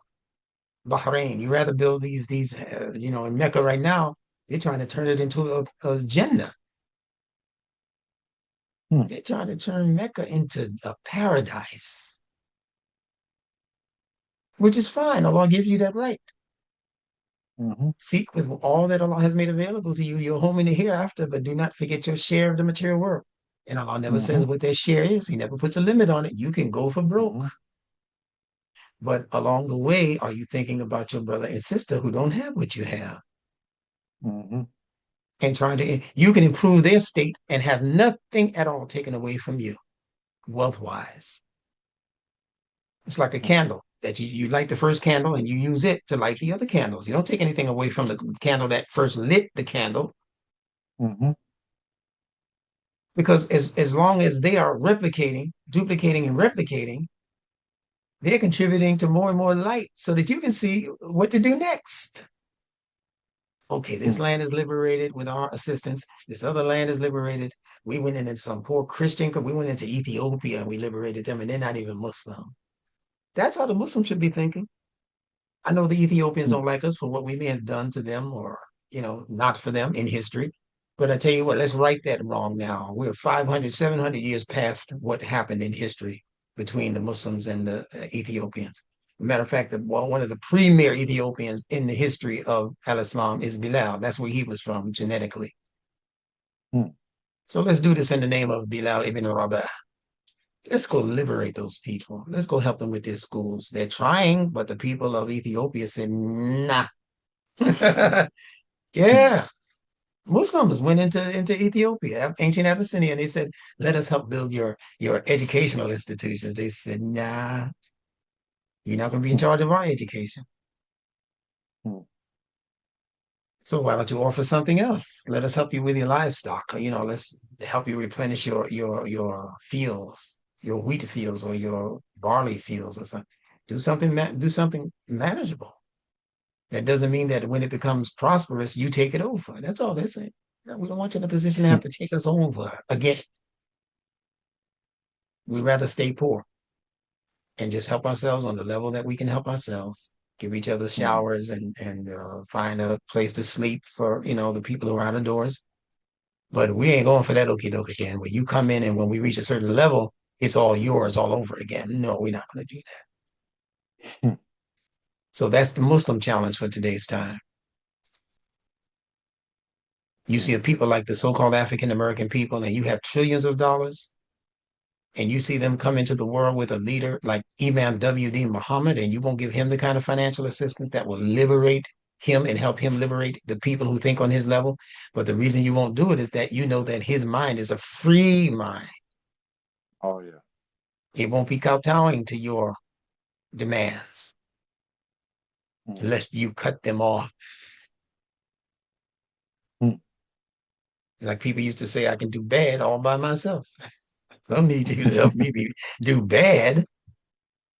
Well, all that I amass, that's a trick from the Bible with Moses in his day and time, with the cow, the spotted cows. I don't know if you know that story from the Bible. Hmm. It was a trick that they played on the people back in the days of Moses. Don't have to go through it now, but just let's look up the spotted cow in the dictionary in the Bible. Tell you the whole scheme. We help you, and then all of the cows that come out spotted belong to us, and the ones who come out are not spotted. But and they tricked it up so that all of the cows would come out spotted. They had all of the cows. You know, really, you got to have it all. That trick is in the Quran also in a different story. But you have to have it all. Can't we have some? Hmm. But I'm gonna tell you, man, the people who choose to continue following the logic that's being established in what is now called Nunetics. It might take on a different name. Somewhere it might have no name in the near future. I don't know, but it'll be a process that's in the world that's activated and operating psychologically among people. And the more free-minded you are, the more of a beneficiary you will be, because you Hmm. will actually be among those who are called El Warithin, the inheritors. Also, Hmm. Allah says that El Warithin will become the inheritors of the earth. The inheritance that Wadith is speaking to is the inheritance of the earth, Hmm. not just a little piece of property. Hmm. And earth means more than that. Earth has to do more specifically with the properties of the human heart. The word heart in Hmm. English is an anagram of the English word earth. Just flip them, just flip Yeah. it. Yeah, Yeah. I remember you mentioned that. I was yeah, like, oh wow, I didn't think yeah, about that. yeah. The earth is the heart. The skies is the mind, the psychology. Hmm. The earth is the sentiments and the sensitivities and the emotionality and all those things. That's the earth. The earth has three quarters water. Water represents emotionality, sensitivity. So that's where we Now, are.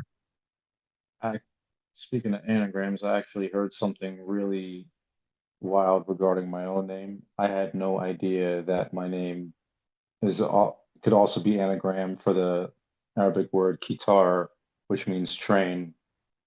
And I had no idea because I love like trains growing up, but I decided to look deeper into it. And I was like, I actually love making connections with things. And that's exactly what trains do, like from point A to point B. And plus, like each of the cars are like connected as well. Yes. But I was looking really deep into just my own like spiritual journey and my need to like what I like about just connecting concepts and everything. And so it's like, oh, like that literally, like just look how like Allah is just working. Like he's Yeah. putting these signs within my name, and I'm like connecting this thing and that thing, and Let me give you another hint hmm in what you just gave me. Guitar. Hmm. hmm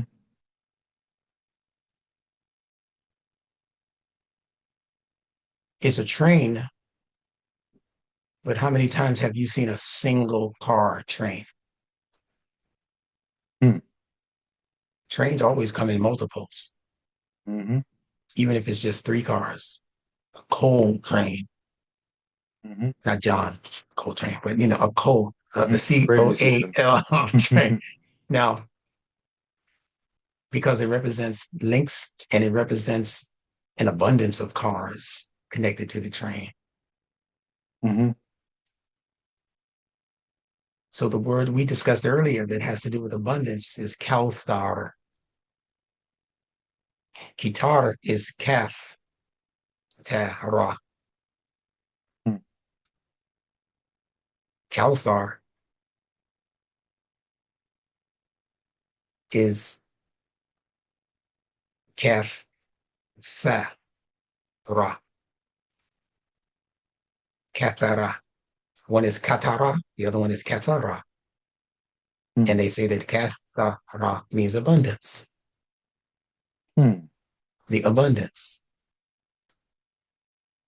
Wow. And it's an abundance of things that actually run in sequence like trains run.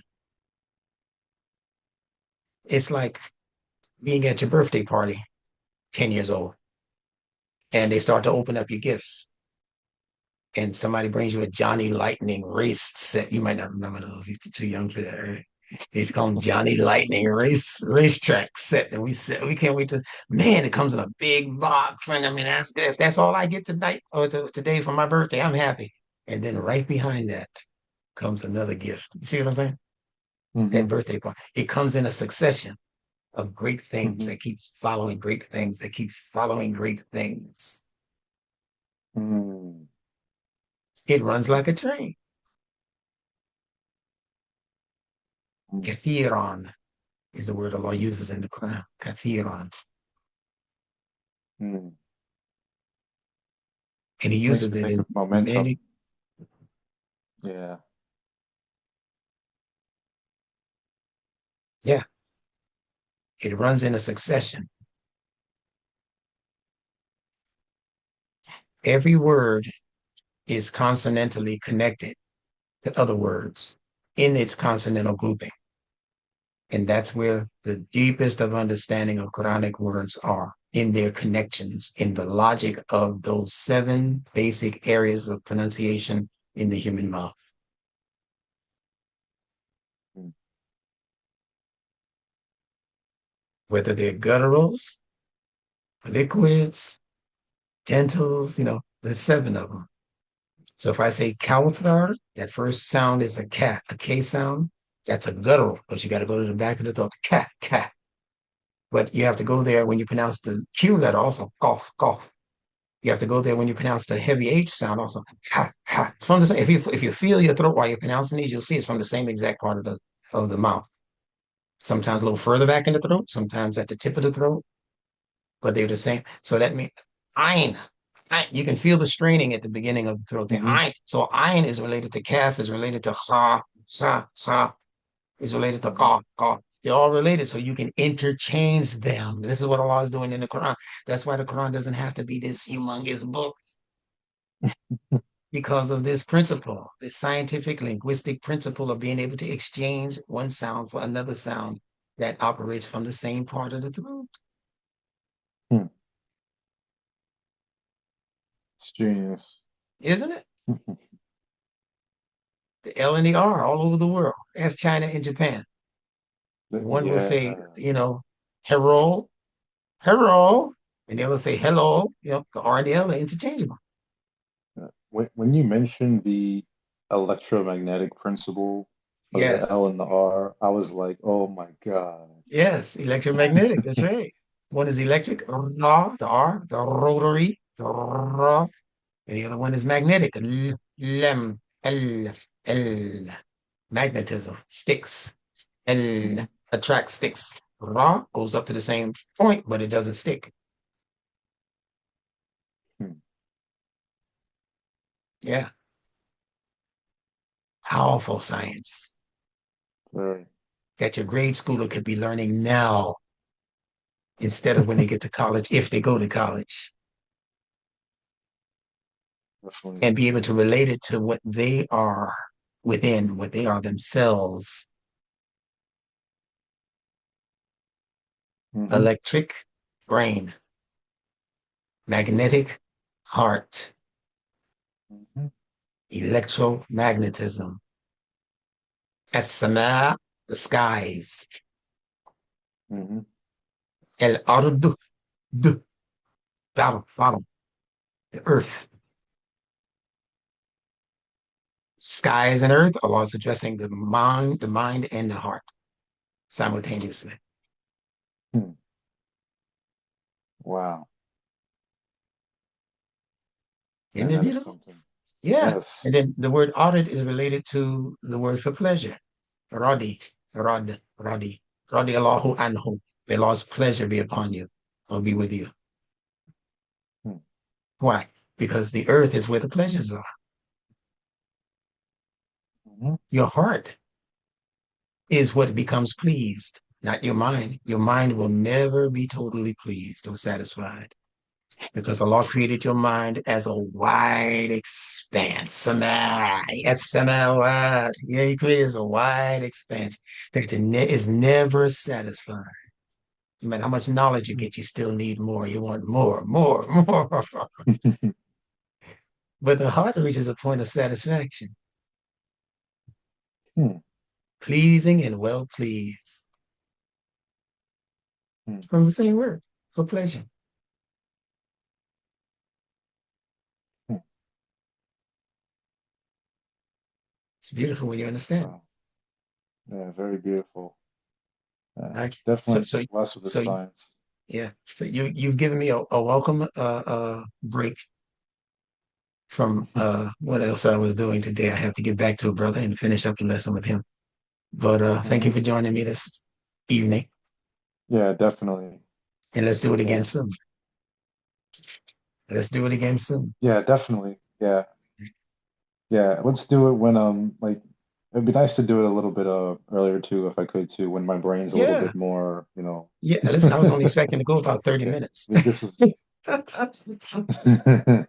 But you did well, my yeah. friend. A lot of gems in Definitely. what you said. You Yeah. hear it. All right, All gotta right. go. All right. Just Talk to making you. sure. Assalamu alaikum. Yeah. I got